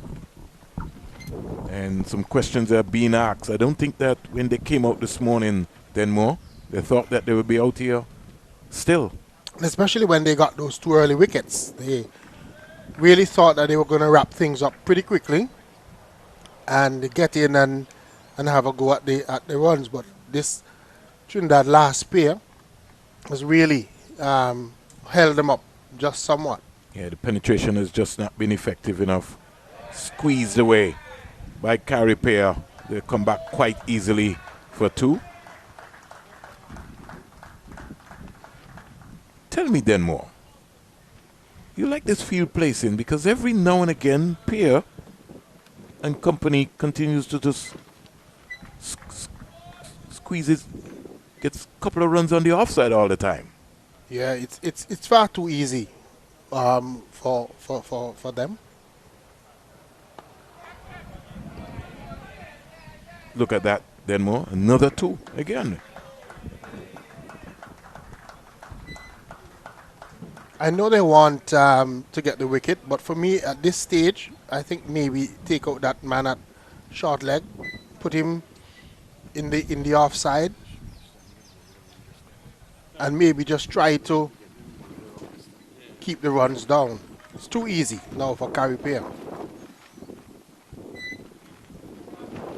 Yeah, Joshua Bishop has bowled well. 5 for 83. 311 runs. And the target climbing then more. And as you said, Trinidad and Tobago looking to get 350. Switch it there from Carey Pair. And they get 2 more.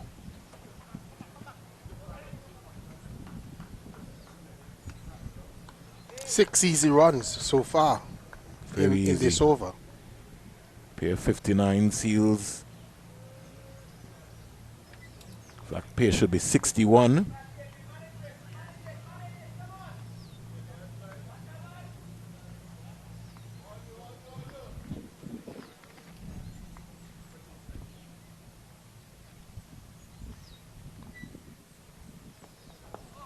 Forward again comes Carey Pair.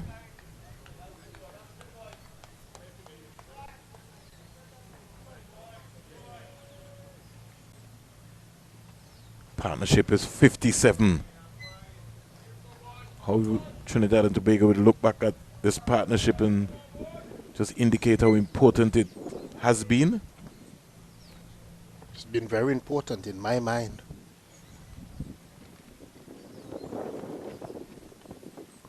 Peel for a leg before. Umpire Carl Tuckett is not interested. Not Tuckett, sorry, Mr. Butler. Yep. Yeah. Joshua Bishop can't believe Denmore. He thought he had his man. Did he? Maybe that turned a little bit too much on that occasion. But that is a good delivery though. That had a little bit more flight, a little bit slower than how he has been bowling, allowing the ball to actually turn. Maybe he got a little bit too much turn on that occasion. That created a doubt in Butler's mind. Yeah. Umpire Carl Tuckett just coming forward and saying to the folks, you can't hold up play here.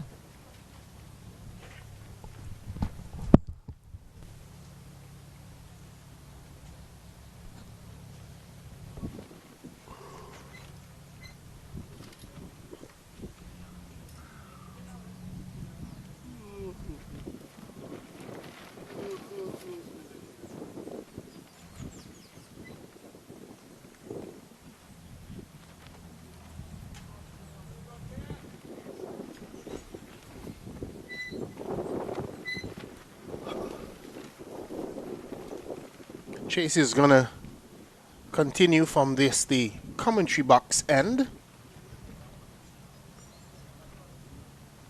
3 wickets so far in this innings for Chase, and he bowled particularly well yesterday. But an easy single out to the long off region for Jaden Seals. Continues to apply himself in this innings.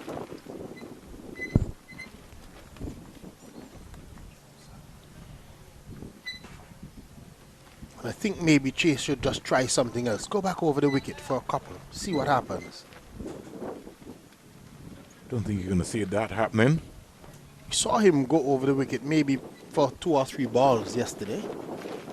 But he's been very reluctant with left-handers to bowl from over the wicket.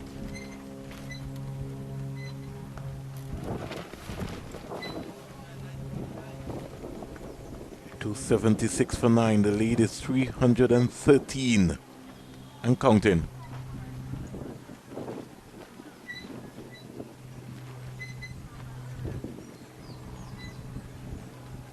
Flighted, driving sweetly out to the sweeper lane. And Pierre now might be thinking about 100 then more. Should be thinking about 100. He's into the 60s and he's already in. Once you've gotten your eye in, you really should stay in and look to get as many runs as possible. What he would be hoping is that Jaden Seal stays disciplined with him and allow him to be able to score as many runs as possible. I think Jaden Seals going to England last season Denmore certainly would have helped his cricket, not only his bowling, but his all-round approach in terms of his batting. Because in England, his bowling, yeah, even his thinking. Yeah. The fact that he understands now that he has to play different roles. He can't just be a liability, especially with the batting. And that's one thing that county cricket does. It teaches you that, because the coaches are going to be working on every aspect of your game. And it should be something that is taught all around in any game. I hate to see players come in and operate as if they don't understand that even if you're picked as a bowler, that you have a role to play if called upon to bat and that kind of thing. It's important that players understand the overall purpose in the team and the overall role towards the team being successful, because cricket is a team game and every performance at every stage of the game is important to the overall success of the team. But I think that comes then more from the preparation, because a number of times, sometimes some coaches just have bowlers just bowling and they don't get a chance to be able to face the new ball or to face the music. So the planning process is also key. Chase is taking over here as leader as Craig Brathwaite has left the field. 278 for 9.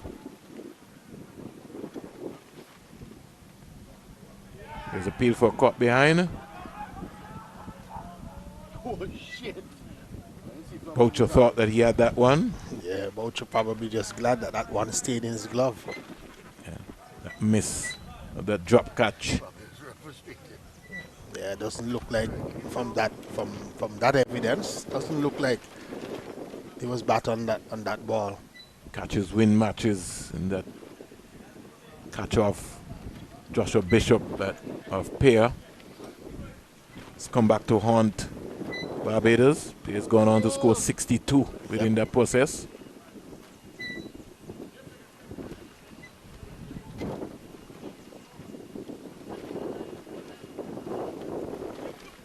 It's going hard at that one. And they come back quite easily for 2. Somebody could be in trouble. The throw from Mosley had to be on the top of the stump. It was off and allowed Pear to come back quite easily for 2. I thought 2 was always on once they ran quickly. Mosley had a lot of work to do to get around to that one.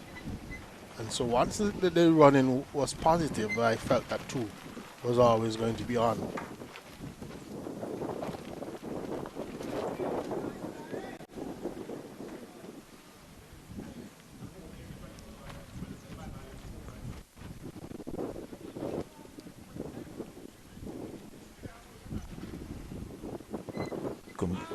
Bowled him.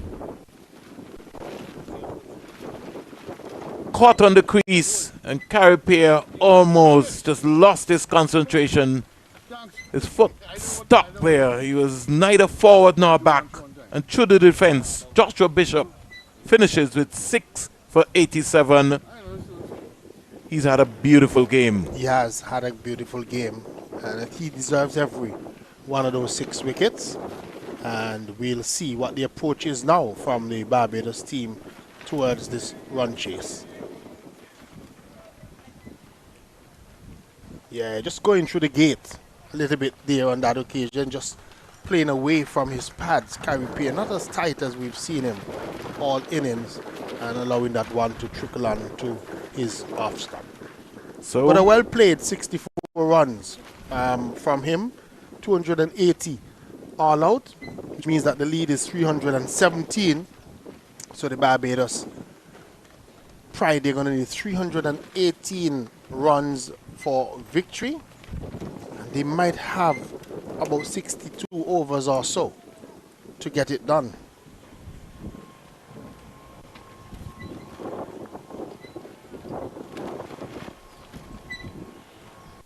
So, just to verify and just give you then more, we'll just give our viewers an update in terms of the bowling figures.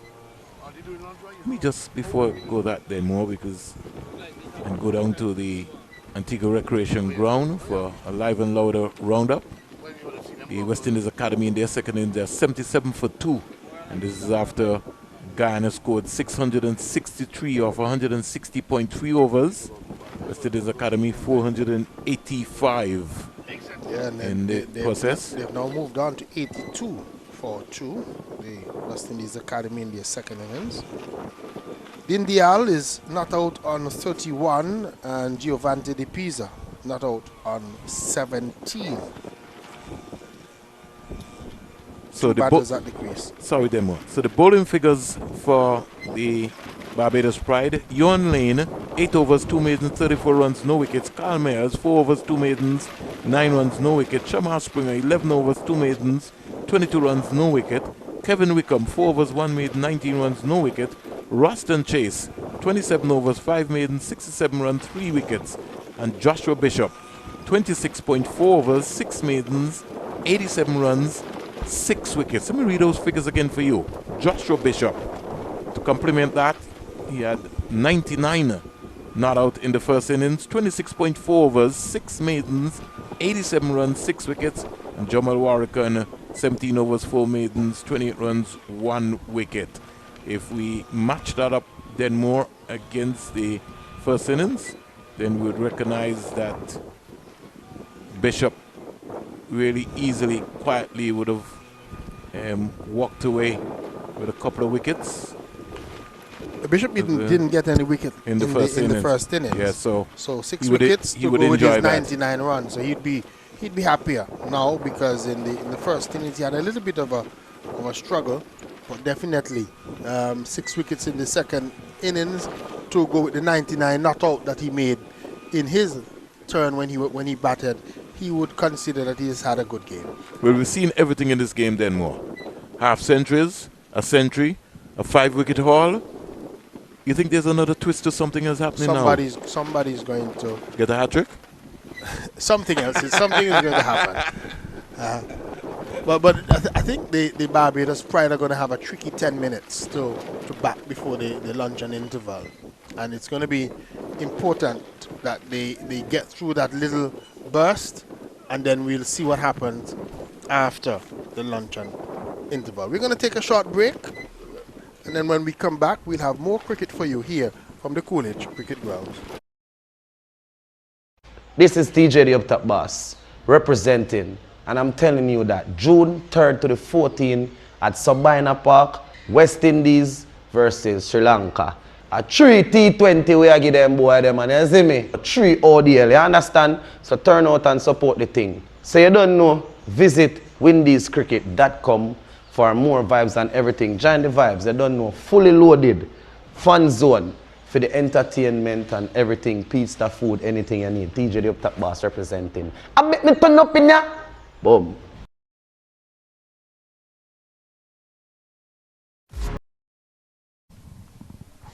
And Captain Joshua De Silva strides out, leads his Trinidad and Tobago Red Force out to defend this 317-run lead that they have, and they're hoping that they can get early inroads into the Barbados Pride batting. Barbados Pride, no doubt, would be hoping that their batters today have a better approach than they did in that tricky period they had when they came out to bat with 20 minutes before the luncheon interval in their first innings. This time, they're coming out with just about 10 minutes or so before the luncheon interval, so maybe 2-3 sharp overs, and they're hoping that they can survive, regroup, and think about how they're going to approach this run chase at the end.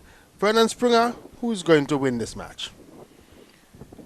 It's evenly balanced, and I think to chase for 2 sessions, you could almost say then more, to get 318 is a big ask, really a big ask. It's also going to be a challenge in the context.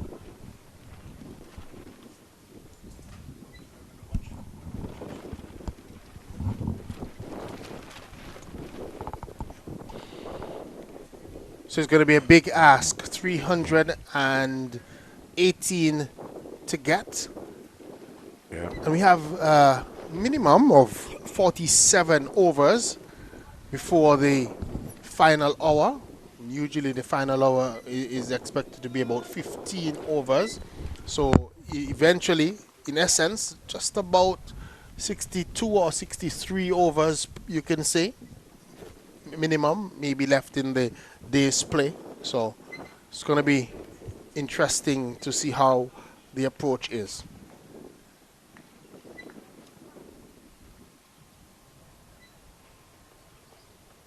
Seal starts with 3 slips and a gully in place, and the first delivery is allowed to go by the Barbados captain, Craig Brathwaite, with his trademark leave alone, just flicking the bat up and allowing that one to go by.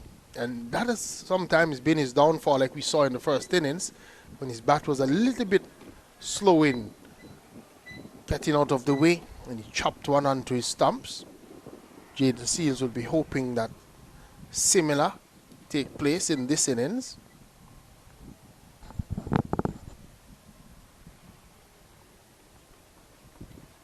Left alone once more. This one has a little bit of an exaggerated movement after it went past Craig Brathwaite. Joshua De Silva taking it just in front of the first slip fielder, Carrie Peer. So there's Peer. Looks to be Charles and Evan Lewis in the slips.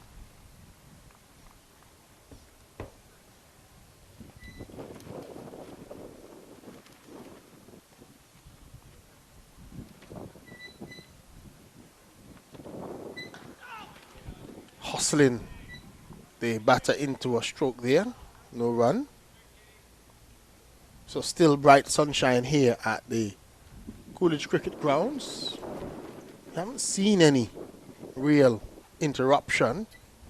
So we've had 3 full days and this first session so far uninterrupted by any threat of rain here in Antigua and Barbuda. Any rain that we've had in these parts have been maybe just some overnight passing showers. Brathwaite gets his first run. He's steering this one down to the backward point boundary for 4.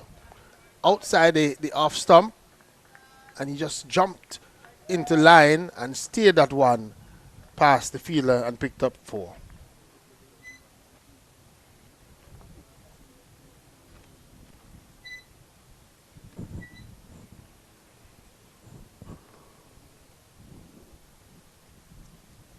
So they're off and running, the Barbados Pride.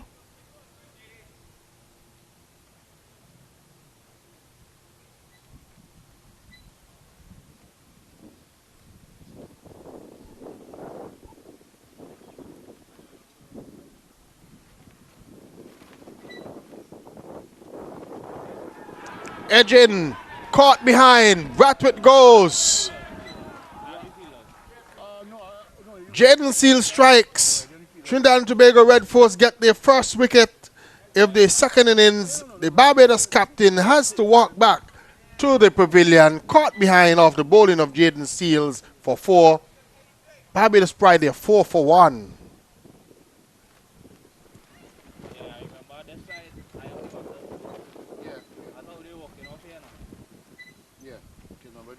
But not only that, on top of it, I went straight for the play. All right, I went straight into the silver. That's good. So just the start that the Trinidad and Tobago Red Force would have wanted, getting a wicket before the luncheon interval.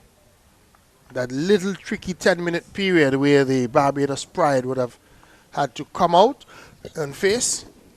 So Jonathan Drakes comes out to join Shane Mosley, the other Barbados opener. And Trinidad and Tobago Red Force starting just the way they wanted. Jaden Seals getting the wicket of Craig Brathwaite early on.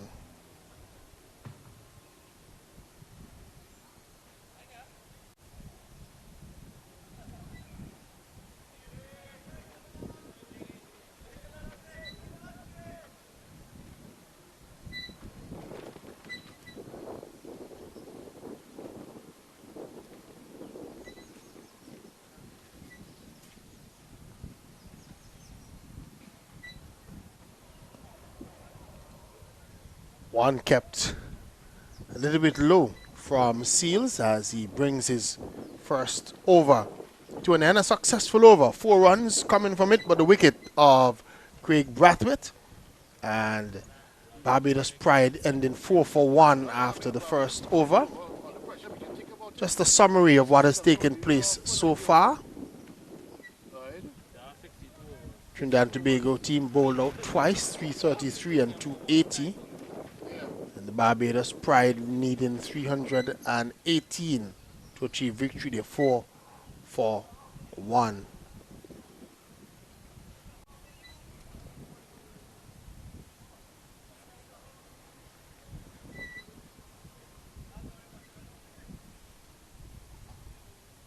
Anderson Phillip is going to start his over from that northern end. The far end as we look on at it.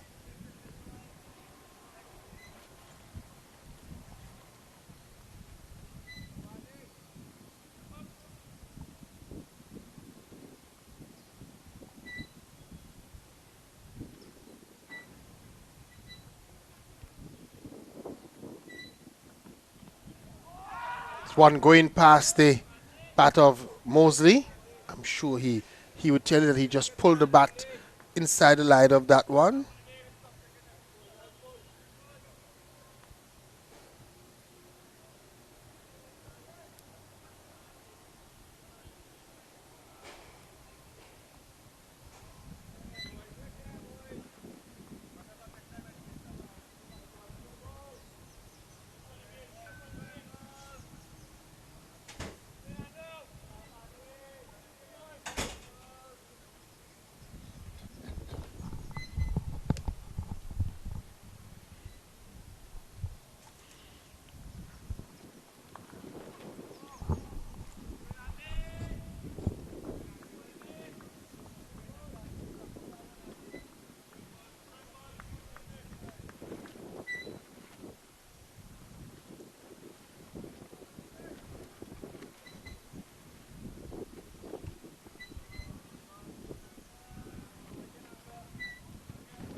So still 3 slips and a gully in place for Anderson Phillip as well.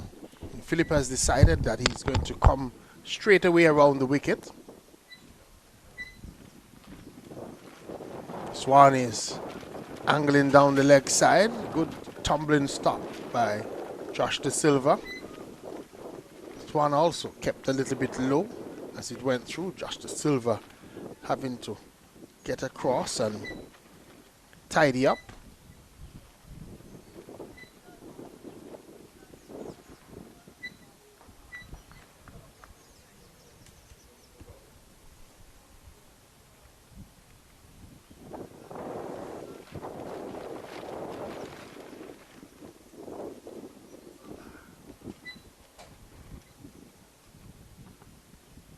Again, angled down the leg side from Anderson Phillip. Love to see Anderson Phillip bowl from over the wicket. I think he's more comfortable bowling from over the wicket. And we've seen him come around the wicket. He's not looked as effective as when he's over the wicket.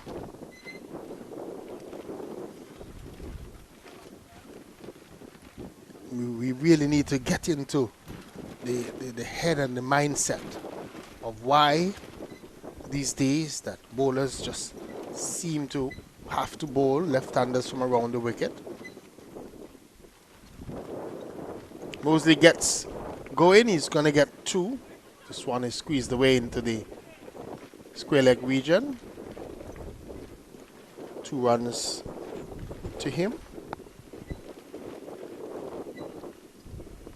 I mean, Django looks as if he's the fielder in that area there.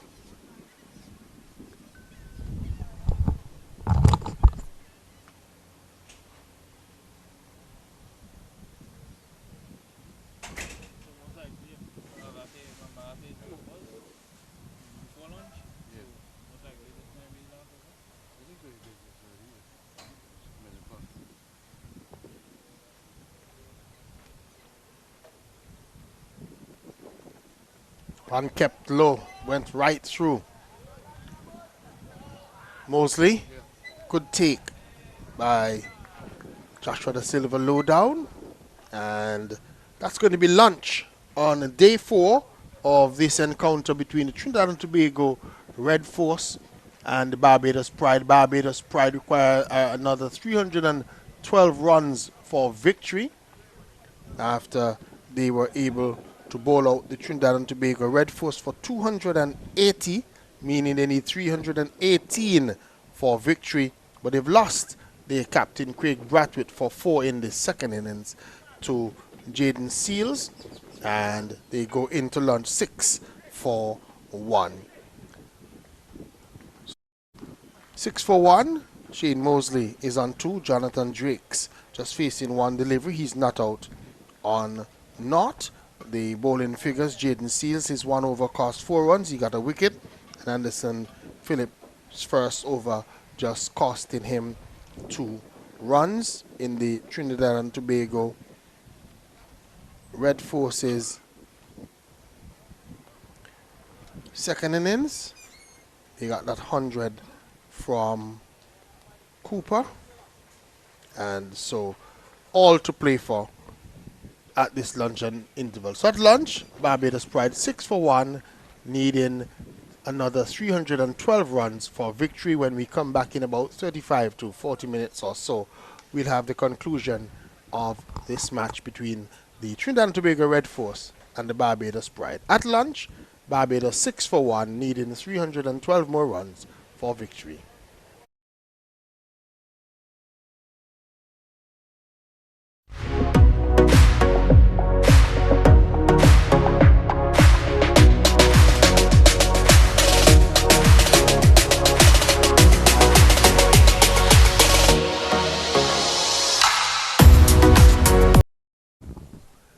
So we're about to have play after lunch here at the Coolidge Cricket Grounds. But let's look back at some of the action from this morning. Let's play. Early on, they were early wickets.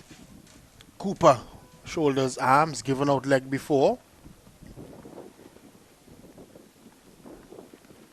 Then just tickling one down for a boundary. Then it was Anderson Phillip 2, missing 1.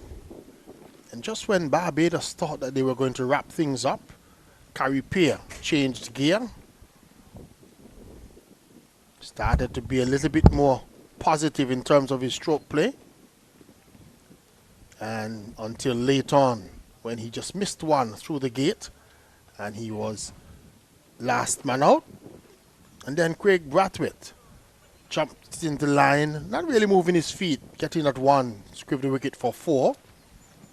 But then Jaden Seals, nice edge found, catch taken, and that was pretty much the action for this morning in terms of what would have taken place. 3 wickets fell for the Trinidad and Tobago Red Force, the Barbados Pride losing 1 wicket before the luncheon interval. So they went into lunch 6 for 1. Remember, the target is 318, which means they need 312 singles in the time remaining here in this match. And based on what we were told by match referee Michael Raghunath, that 47 overs must be completed before we get to that final hour. And even if they could be more when we get to in terms of the time, in terms of how the game goes. And when we look on the manual scoreboard across, it says 60 overs remaining. So Barbados Pride would have just about 60 overs or so to get that 312 runs that they need for victory. Trinidad and Tobago Red Force, though, they need another 9 wickets if they're going to be able to complete victory, or they need to avoid the Barbados Pride getting to that 318 runs, and they will be the team in the finals to take on the Guyana Harpy Eagles. Guyana Harpy Eagles, they are currently in a warm-up match with the West Indies Academy, and when we last heard from them at lunch, it was 98 for 2 in their second innings, the West Indies Academy. They made 485 in their first innings. Guyana replied with a massive 663 all out, and the West Indies Academy 98 for 2. What kind of action are we going to have this afternoon? I'm going to find out shortly from Vernon Springer, who has come back alongside me, and no doubt, Springs, what kind of afternoon are we going to have? Is the Barbados Pride team still going to have a go at the runs against this Trinidad and Tobago Red Force bowling, or you think that the Trinidad and Tobago Red Force team will have a plan as how they're going to keep the Barbados Pride at bay? Good afternoon, Denmore. The first objective would be the first hour. I think is going to be critical here, and if Mosley and Drakes can get off to a flyer and really put some pressure. But I think this wicket is going to be very difficult, Denmore, to trace maybe even 200 runs in the final 2 sessions here. It's not a wicket that you can be able to come out Denmore and just decide that you're going to play shots. Yeah, because the number of deliveries have already started to keep low. Yeah. And as and you it's also taking spin a lot better as we go further into the play. So looks as if it might be an uphill task for the Barbados Pride, but anything is possible in cricket, and we saw in their first innings when they had that opportunity, we saw what took place with the batting of Joshua Bishop, and he had almost what we call a counter-attack innings. He got up to that 99 runs, and really he was savage on some of the Trinidad and Tobago Red Force's bowling. So we will see how things go this post-lunch period. And like you said, I think the first hour after lunch will sort of set the tone as what is going to take place this afternoon. Yeah, and we have graced with the presence this afternoon of having the national hero of Antigua and Barbuda, one of the greatest batsmen the world would have ever seen. So Vivian Isaac Alexander Richards, alongside the most honorable, the man himself, Desmond Haynes, and two lifelong friends, really, shared the dressing room in the West Indies, and not only the dressing room, but also linked up together playing some golf together, both avid golfers. So it's good to have the great man around, Sir Yeah, Viv. see him looking on over there, standing close to the Barbados dugout. No doubt. Saw him having some pleasantries with some of the players in that Barbados dressing room, and he's just having a long chat with his good old friend Desmond Haynes. Yeah, So we're about to continue after lunch. very important here.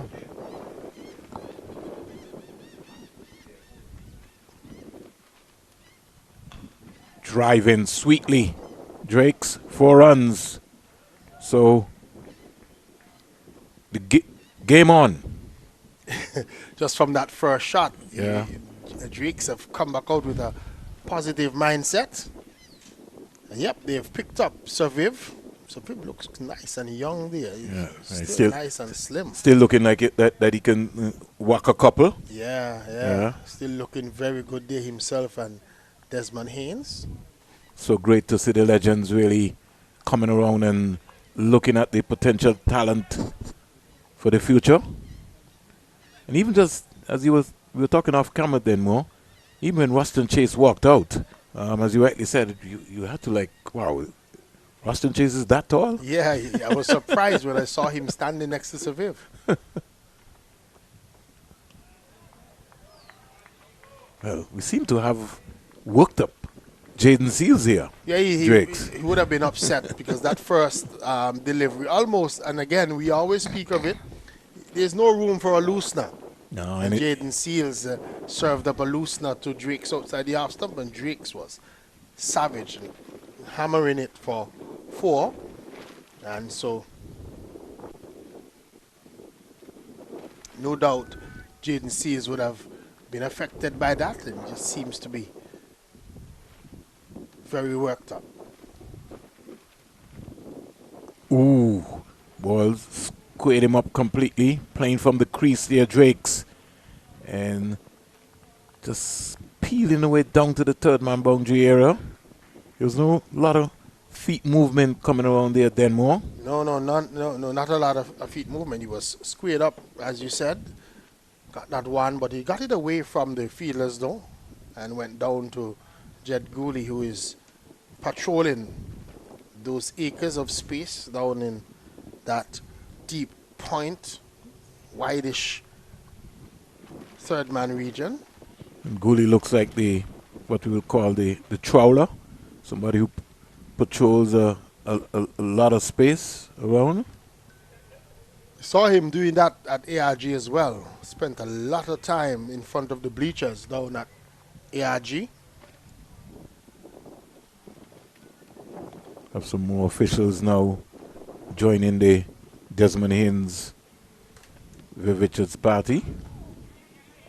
Nelly Eats and the misfield there by Terrence Hines. Got himself into a tangle. Yeah, got himself into a tangle. Thought of diving, but then ball, I think, was timed pretty well and was away from him, so he didn't really get close to it. And another boundary, this time to Mosley, the left-hander. You know, Denmore, I always like my fielders to stay on their feet. You know, I find that this natural divers just now come into context now these days. So Viv just autographing one of the bats there. Worked away in the onside. Gooley getting around, but he can't stop the second run. Jaden Seals didn't get back behind the stump, but was backed up by Phillip.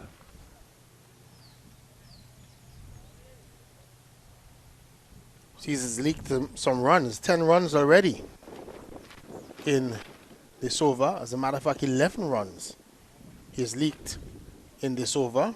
2 4s, a 2, and a single. So not the kind of start that he would be hoping for.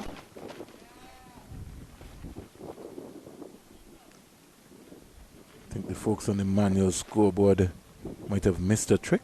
Should be 17. They've got 13. Yeah, I think they missed one of the boundaries.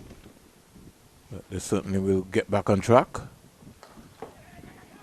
Mosley just working this into the onside. Yeah, they're listening to us then more. Great job. They've made the correction, have they? No, they're still behind by a boundary. So I'll send a message to Gail. Hope that she will pick it up on her phone. It's not all the time that folks have Wi-Fi, then more. Yeah, they have Shane Mosley as being on 5 as well, and he really should be on 9.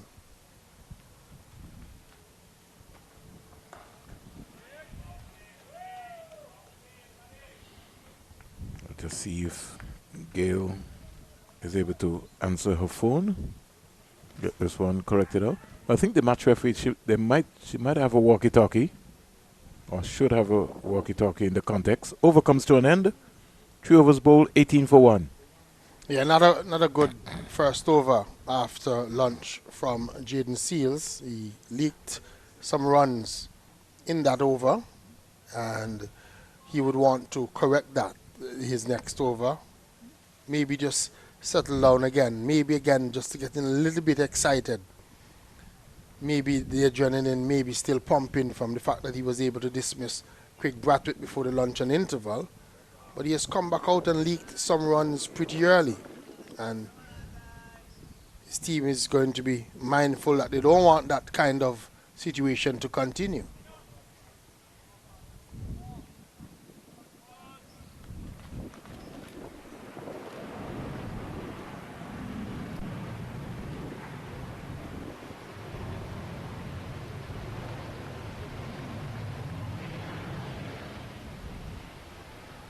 Philip. Oh, that ball turned him right around, but I think he just brushed his stomach. Yeah. And rushed you to the wicketkeeper. That had some zip on it. Yeah, that one probably hit the seam and really took off. I think if Gail and her compatriot are looking at the electronic scoreboard, they should be able to level up. Trying to get a message to her.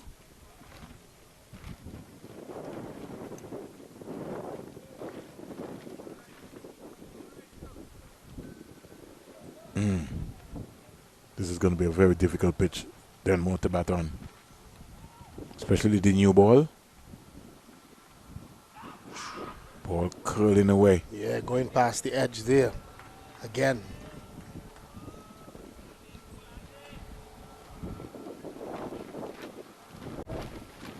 Let's look at Anderson Phillip. Athlete first. Sprinting in, as Denmo said. Non-bowling arm.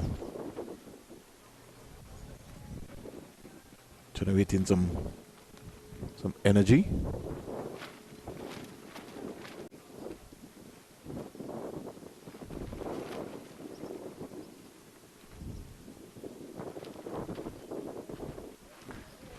Ball keeping low. Yeah. That's going to be the difficulty today. We saw a couple of them. One that went right between his body, almost maybe just shaving his midriff area. The next one was outside the off stump, similar height, going away from him. And then this last one keeping low. And means that the batters are going to have to really be on their guard with their concentration, because this pitch is sort of playing like a fourth day pitch. Ooh, good see presentation there from Phillip. That touchdown right into the right area. Mosley will argue that he played inside the line of that one. Probably did, but Good, good areas there by Anderson Phillip. Pierre, Charles, Lois, Cooper, along with the captain, De Silva, all waiting for something special. And we saw a scintillating catch by Evan Lewis in the first innings. Clipped away in the air, almost like a golf chip shot.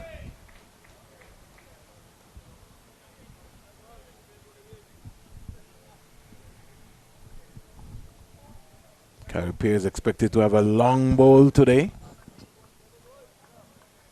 I think Brian Charles too will have a very important role to play.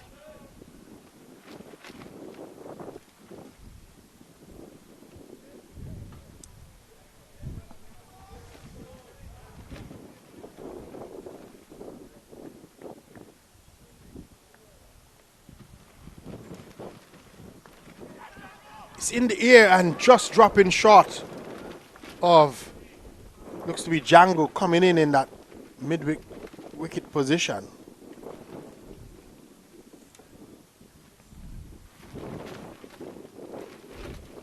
Yeah, just not carrying to Django in that short mid-wicket position. But that may be a chance. Sure if we'll consider it a full chance, but that ball left Mosley's bat in the air. Just falling short of Amir Django in that mid-wicket position. End of another over. 20 for 1, the Barbados Pride. They require another 298 runs for victory. I think Gail has sorted out the scorecard then more. Yep, she's up to date now. All we just need to do is make sure that they get a roof.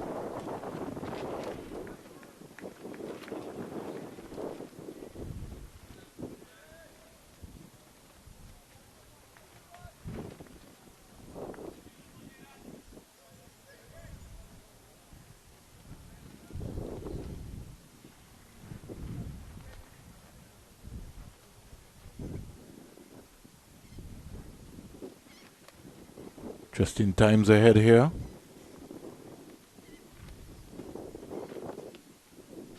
(20 for 1). Seals looking for more success. Ball going down the onside. Diving away is Joshua De Silva.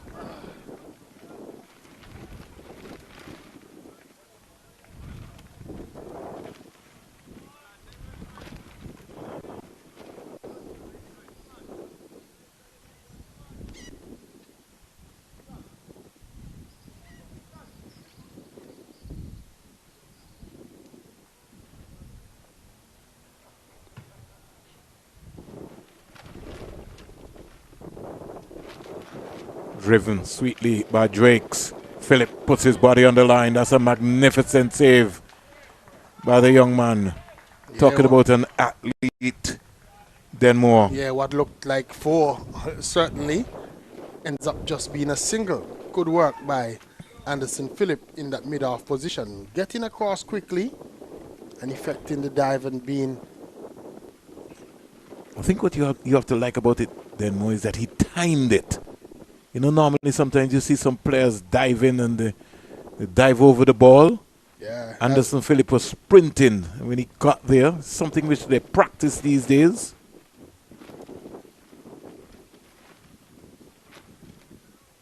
He's been really the man. I like the approach of Anderson Phillip. And he's giving the selectors a headache. As he's saying, I need to be in that team. Down the onside. Conversation is going to be taking place then more anytime soon, especially when that test match comes up. You got Kemar Roach, Shamar Joseph, Alzari Joseph, Jaden Seals, Anderson Phillip.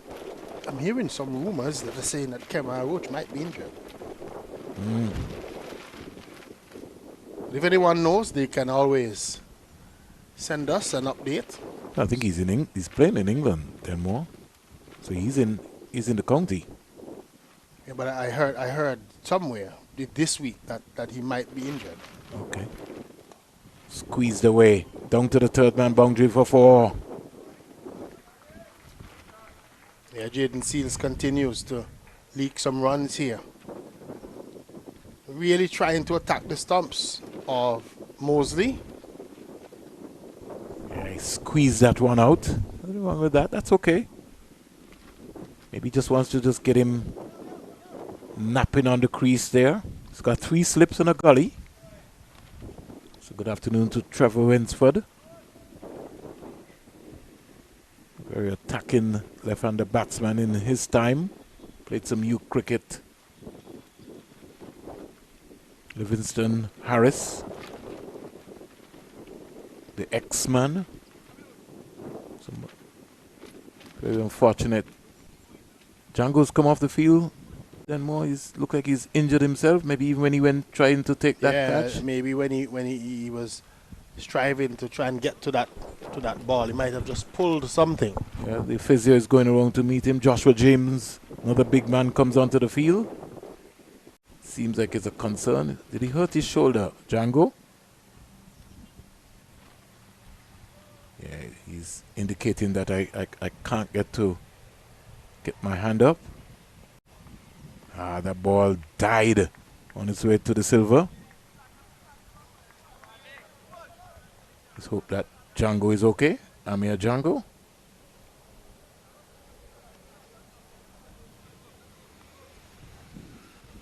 Right, so the physio will take care of him. One thing we've seen this game, Denmore, unlike some of the other games, the physios have not been that busy. No.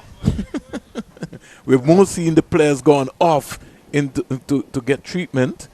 There he goes, onto the table one time. Yep. And sometimes in some dressing rooms there's sometimes even 3 tables. Good work by our camera crew. Yeah, that shoulder there. Looks like Django maybe might have jarred it.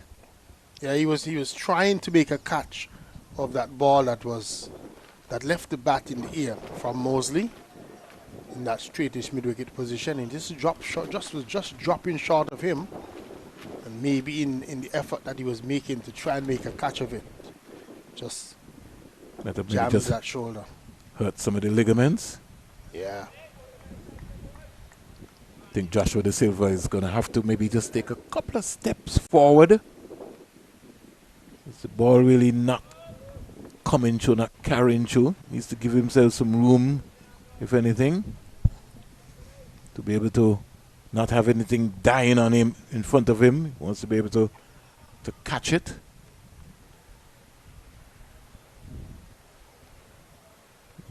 He too will also have to stay down a lot longer as the wicketkeeper, because most of the balls will be dying.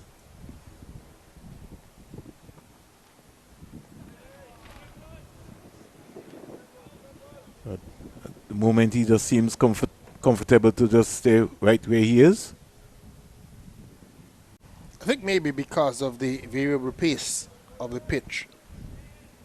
We see 1 or 2 that take off from maybe hitting the seam, hitting a certain spot or something that comes through, and then we have some that just die on its way through. I think that he just wants to earn the side of caution. A lot of the keepers these days are not that brave anymore. We used to look at the type. Sometimes you had some keepers in your time anymore who would always be right up to the stumps. You know, the late Auckland Hector and company. You heard so many stories about those guys. These days, keepers are thinking about safety. They got on a helmet.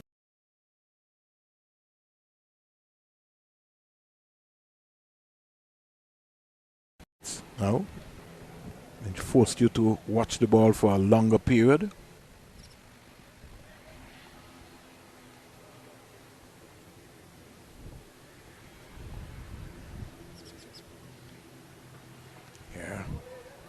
Here is Drake's trying to charge Anderson Phillip, but again the bunks, in varying bunks here. Ball just went under his bat. We've seen maybe 2 deliveries ago as well. He tried to cut one, scrape the wicket, but played above it. The ball not making the height that he was expecting. It's going to be the challenge on this track.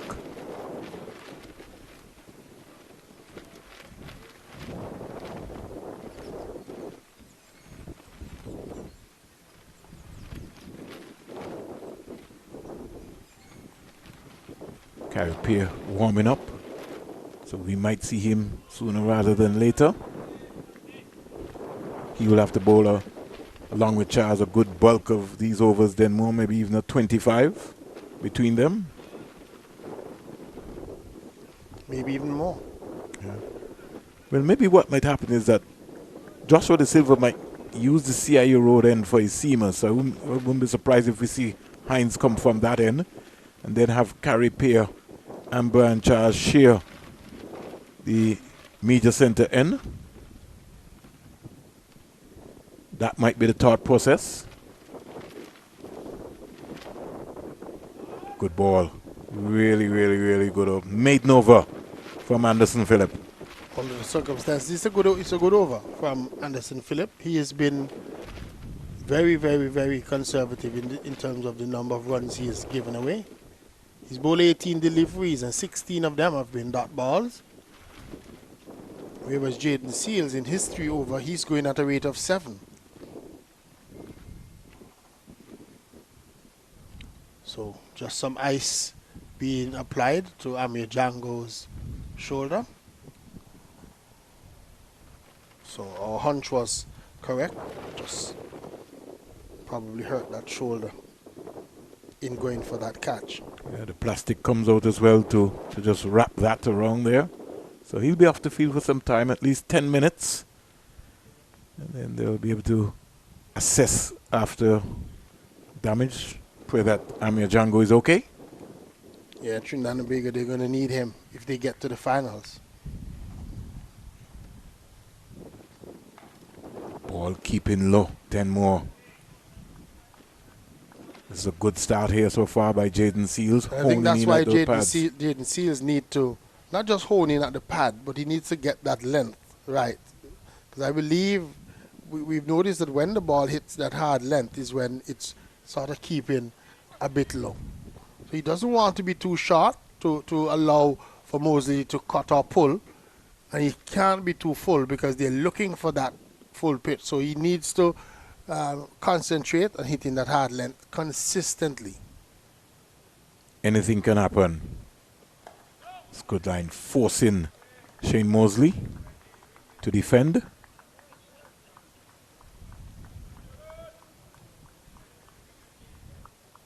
Trying to figure out then more support. Said that Seals had played that 3rd game. It would have been, I think, a different kettle of fish for the Leeward Islands. His extra pace and extra bounce, because even though that might have been a batting paradise, Denmore, that track at ARG still got some pace in it. Driven, can't find the gap. Mosley, and you know why, Denmore? Because of the 2 deliveries before, so he was caught in no man's land there, still looking, wasn't sure whether he wanted to, still pensive.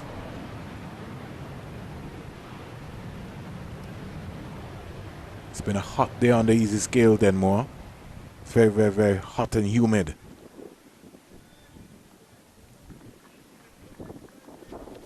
Terrence Hines just looking at the ball. He maybe can't wait to get his hand and to get a bowl. He's had a good game as well. Straight to Hines, mid-off.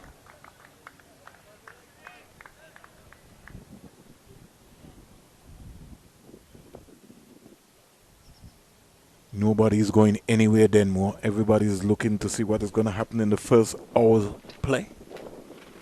To maybe start to set the tone to figure out how will this game go.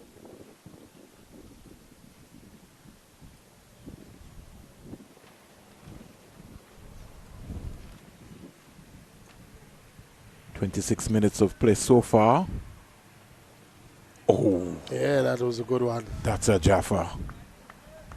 Sometimes you have to miss those, then more. Yeah, that's a good miss. Yeah, that's a good miss. Sometimes you have to miss those, then more. I wouldn't be too worried if that one went past my bat and I didn't feel anything and didn't hear anything, because it means that I've survived. You've survived. You got to think about the next one. Think about the next one. Great piece of work there by Candice. Really, that was a Jaffa, as they would say in English terms, by Jaden Seals. A little pensive here now is Mosley. After that, keeping down low, but gets off strike very quickly. They play the ball up to mid-on. 7 overs bowled, 26 for 1.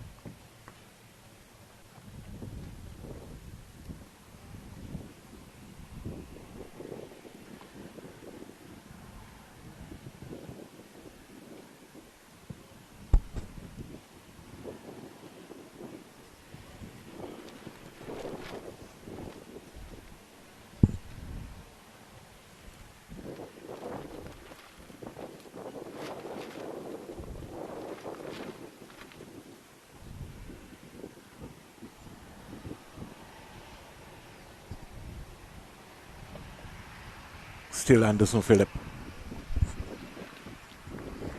looking to push through and come too hard.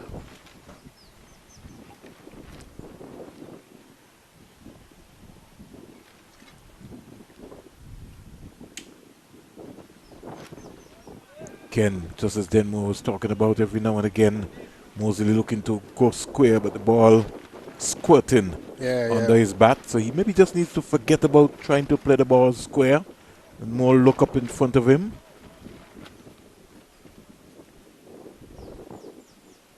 But the thing about it is that anything offline you want to look to score. Just pray that he doesn't get a under edge onto his stumps.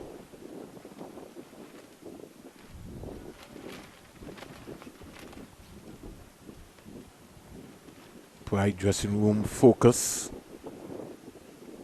We're looking to see how best they could be able to approach this score. The Red Force will want to remain to their game plan. Get early wickets. Whipped away in the onside. Joshua James is after it. Don't think he will get there. Hits the rope now for a boundary. I'm just trying to see if that's where he really wanted to play that one. Yes, he did. Yes, he did. Bottomman came into play there. He's looking for that gap. Because I thought for a while that he was maybe looking to hit it more to the left of that man at mid-on.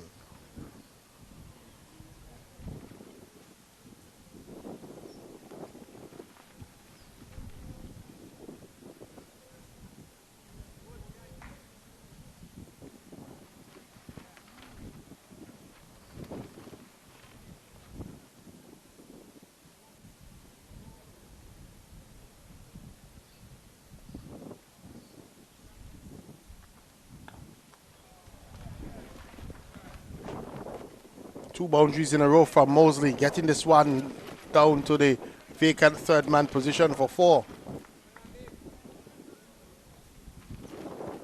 So he continues to try and score here.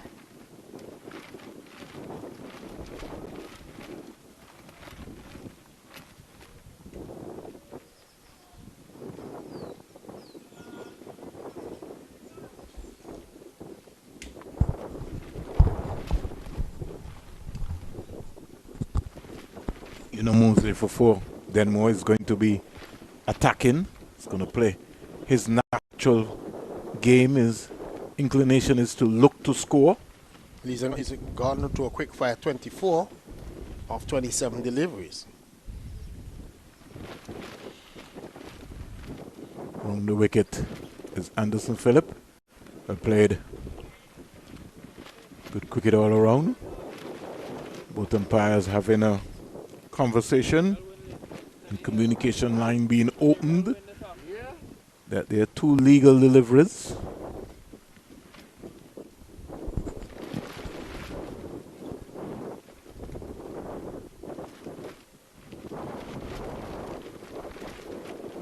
8 over so far.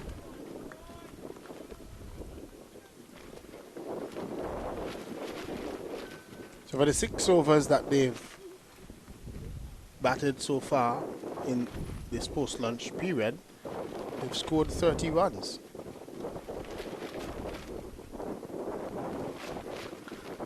Back of the length delivery, punched away into the offside. Just like that shot there by Shane Mosley. Just to look up the V for a longer period of time.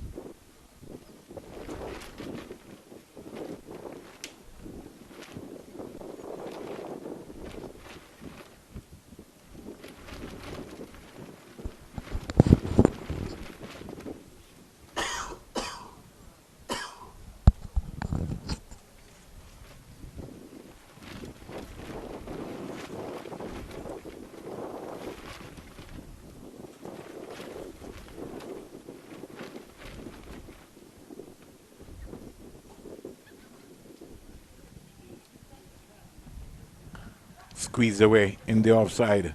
Gooley coming around, can't stop the single. Over comes to an end. And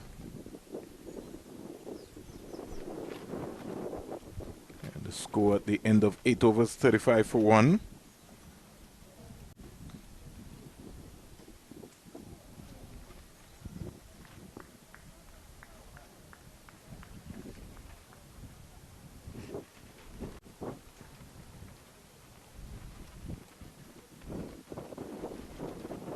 Mosley has got 2 half centuries for Barbados this season.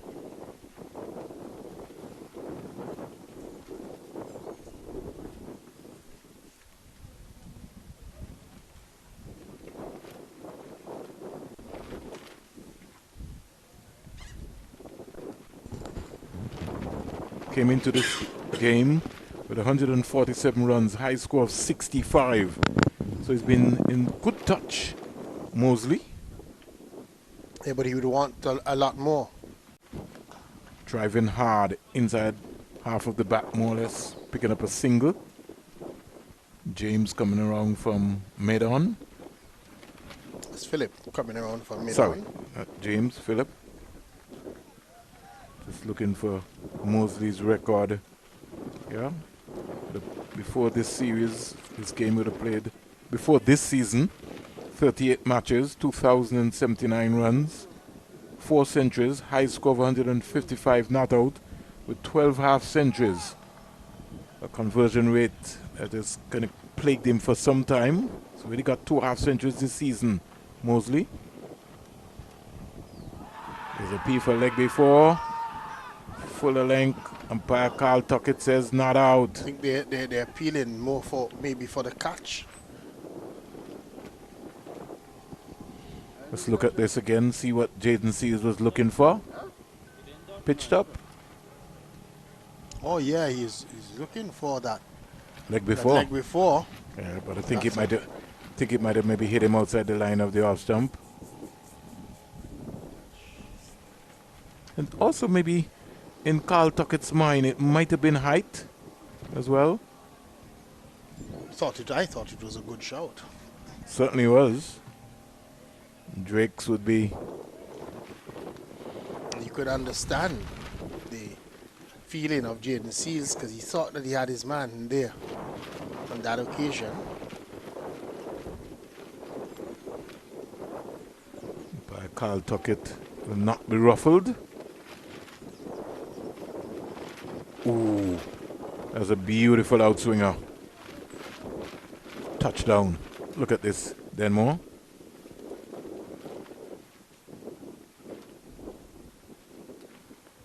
Yeah, that was too good. That was rich.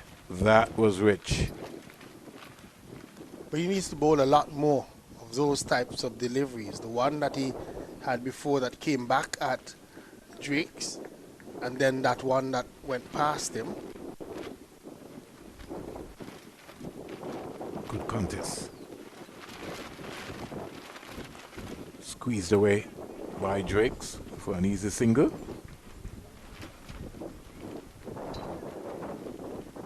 Wouldn't mind the singles, Jaden Seals. That's okay. Any given day, you What would. he needs to do is to reduce those boundary deliveries. Because if we look in the innings so far, 6 boundaries have already been scored in the innings by the Barbados team. And you expect that then more with Jason Seal's space. Most of them has not been like it's been full-blooded cover drives. Again, ball keeping lower again. Not a pitch where you could be able to just come and blast away and score freely how you want. And they're gonna have to fight. They're gonna have to fight for it.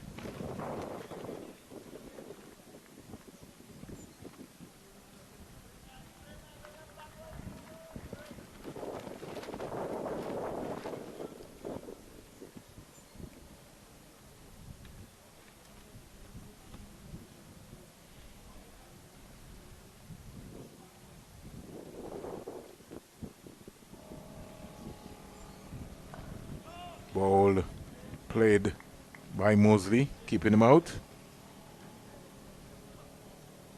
It was a Overcomes good testing over from Jaden Seals, over in which he had Drakes in a spot of bother.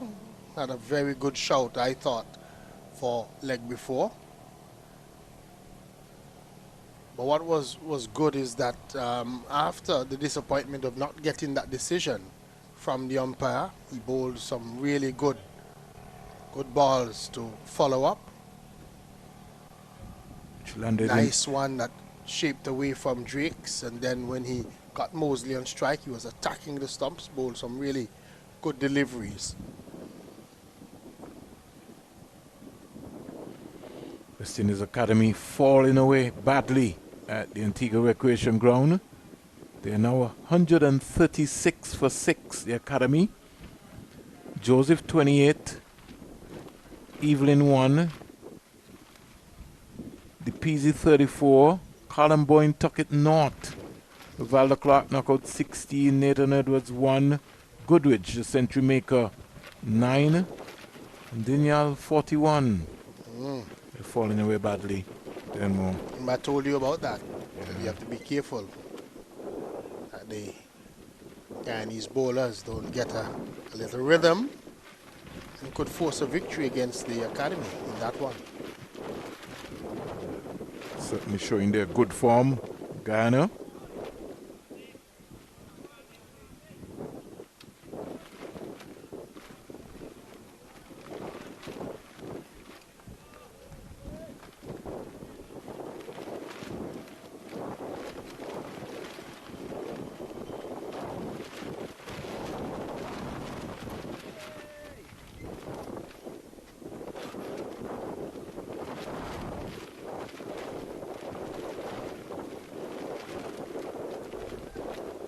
Minutes of play gone so far. It's maybe even 43.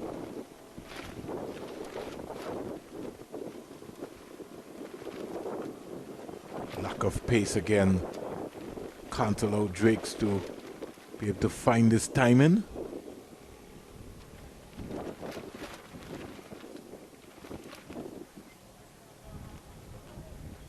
Not sure what the conversation is between Drakes and Mosley, but Mosley constantly calling Drakes for a conversation.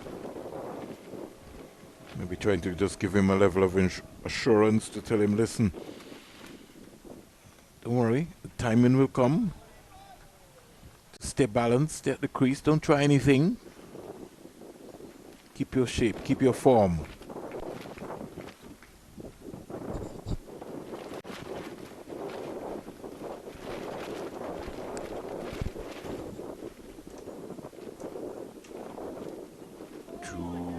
Beautiful delivery by Anderson Phillip, pitched up. Just can't get his timing at all, then more. Drakes. I think he's trying a little bit too hard. Just needs to settle down, maybe just get a couple of balls onto his bat, get a feel for it. But I think he's trying to force things. And that is the problem that he's having. He's trying to force the situation and Phillip is bowling pretty well. Beautiful. Good line, good line. Sort of corridor of uncertainty there, down that fourth stump line. And automatically drawing out Drakes onto his front foot. But he's been consistent in doing so, Anderson Phillip.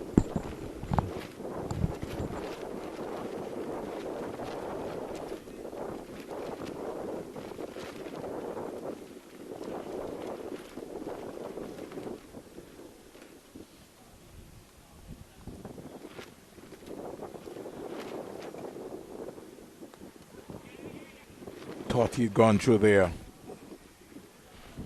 They'd come back quite easily for second run.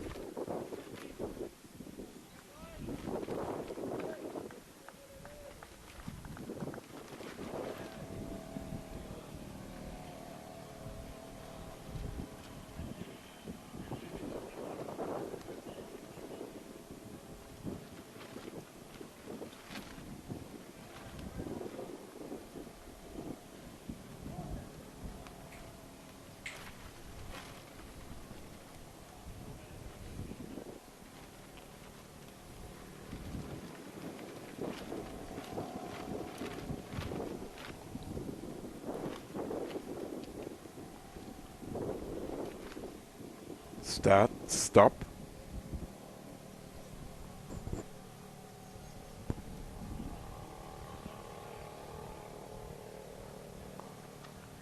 Clipped away. Lean into that. Sweet timing.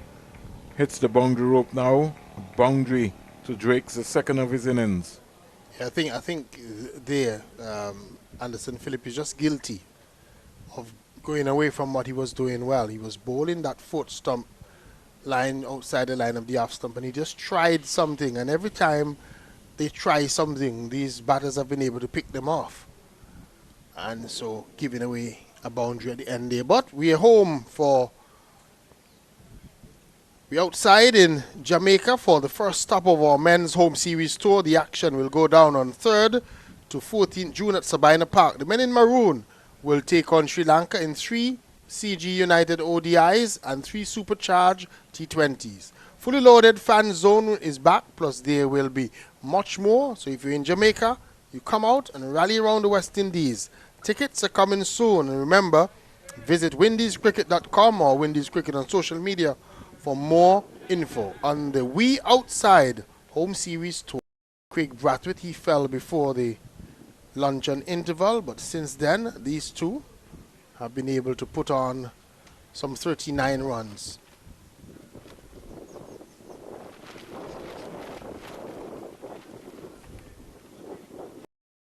.2 overs, 16 maidens, 17 wickets for 295 runs.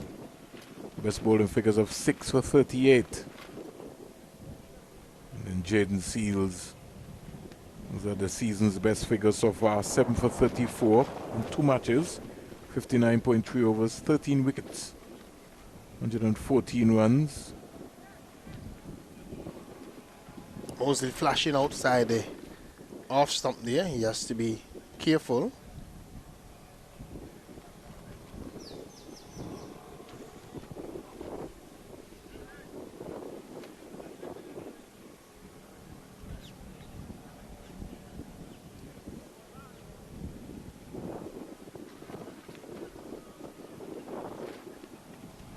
Jonathan Drake's coming into this series, these matches, 169 runs. Also 2 half centuries. Oh, you need a little bit of luck. Why? Think he went to Denmore School. You need a little bit of luck. He got a Jaffa, and now he got one that really kept low. Missed everything, but one thing for sure, didn't hit the stumps. Yeah, went right through him. Both feet trapped on the crease right there. How do you play that? You don't. You just wish. You just wish, like Mosley did there, that it does not hit the stumps and that you survive. Indeed, he has so far. Going down. Going down. Can't get that. You can't get that one, Seals. Leg by signal. That would have had to be a toe breaker there.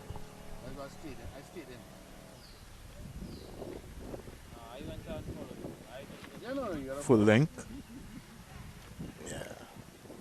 Joshua De Silva body movement has already drawn him. His head pulling, going that way.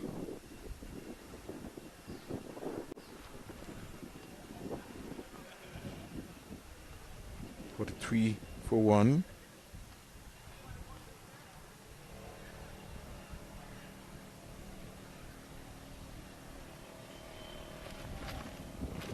This is a game for the ages.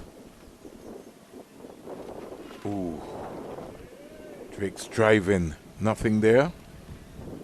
And Seals comes up and says, "What do you think I am? A Rolls Royce?" And Drake then says, "Listen, you're going to have to bowl to me today." It's a little... Butler is coming in. The umpire is just coming in. A little chatter taking place. Yeah, Seals tend to get a little bit emotional sometimes with his bowling. Maybe get a little bit carried away too.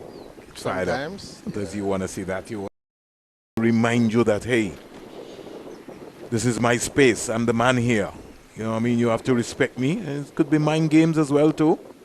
Drakes might come back with a straight drive. Oh, no, yeah. Okay, so it has started.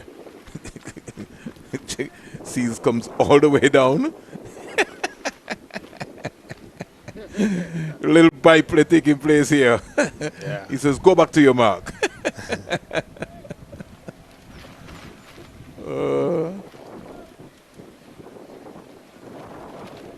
think umpire Butler is now coming in, and he says, well, he saw something. He's saying to the umpire, "I saw something." Yeah. The umpire, I don't think you can fault him, really. You know, no need. Just allow them. It's good. Good spirit. You want that. You want that. This is the 4th day. Want some fight.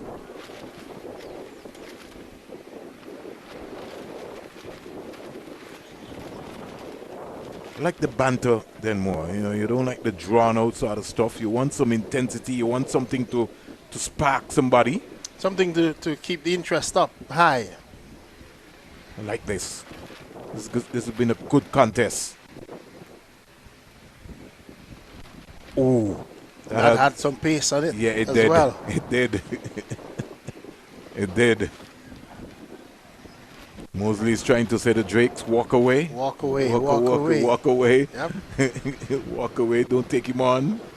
Just walk away. Over completed.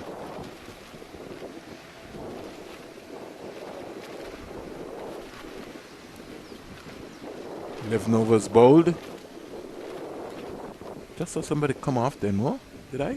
Yeah, I'm just trying to make it. Or he came to give Brian Charles the... No, somebody went off. It almost looked. I'm just trying to see who it was, but Joshua James is still on the field. yes. I think the person brought something it was out of my eye line, but I saw you because your binoculars moved in that direction. Charles went off to get the gear. Oh, okay. All right. To get the gear to go under the helmet. I know it was something. And might have been Karaya who was on the field. Who came on the field. So he went off when Charles came back on with all the gear, all the helmet and the padding and everything, because I believe we're going to have spin. Yeah, it's going to be the turn of Carey Pear. We will have to maybe bowl, as we predicted, at least maybe 15 out of that 36. Certainly.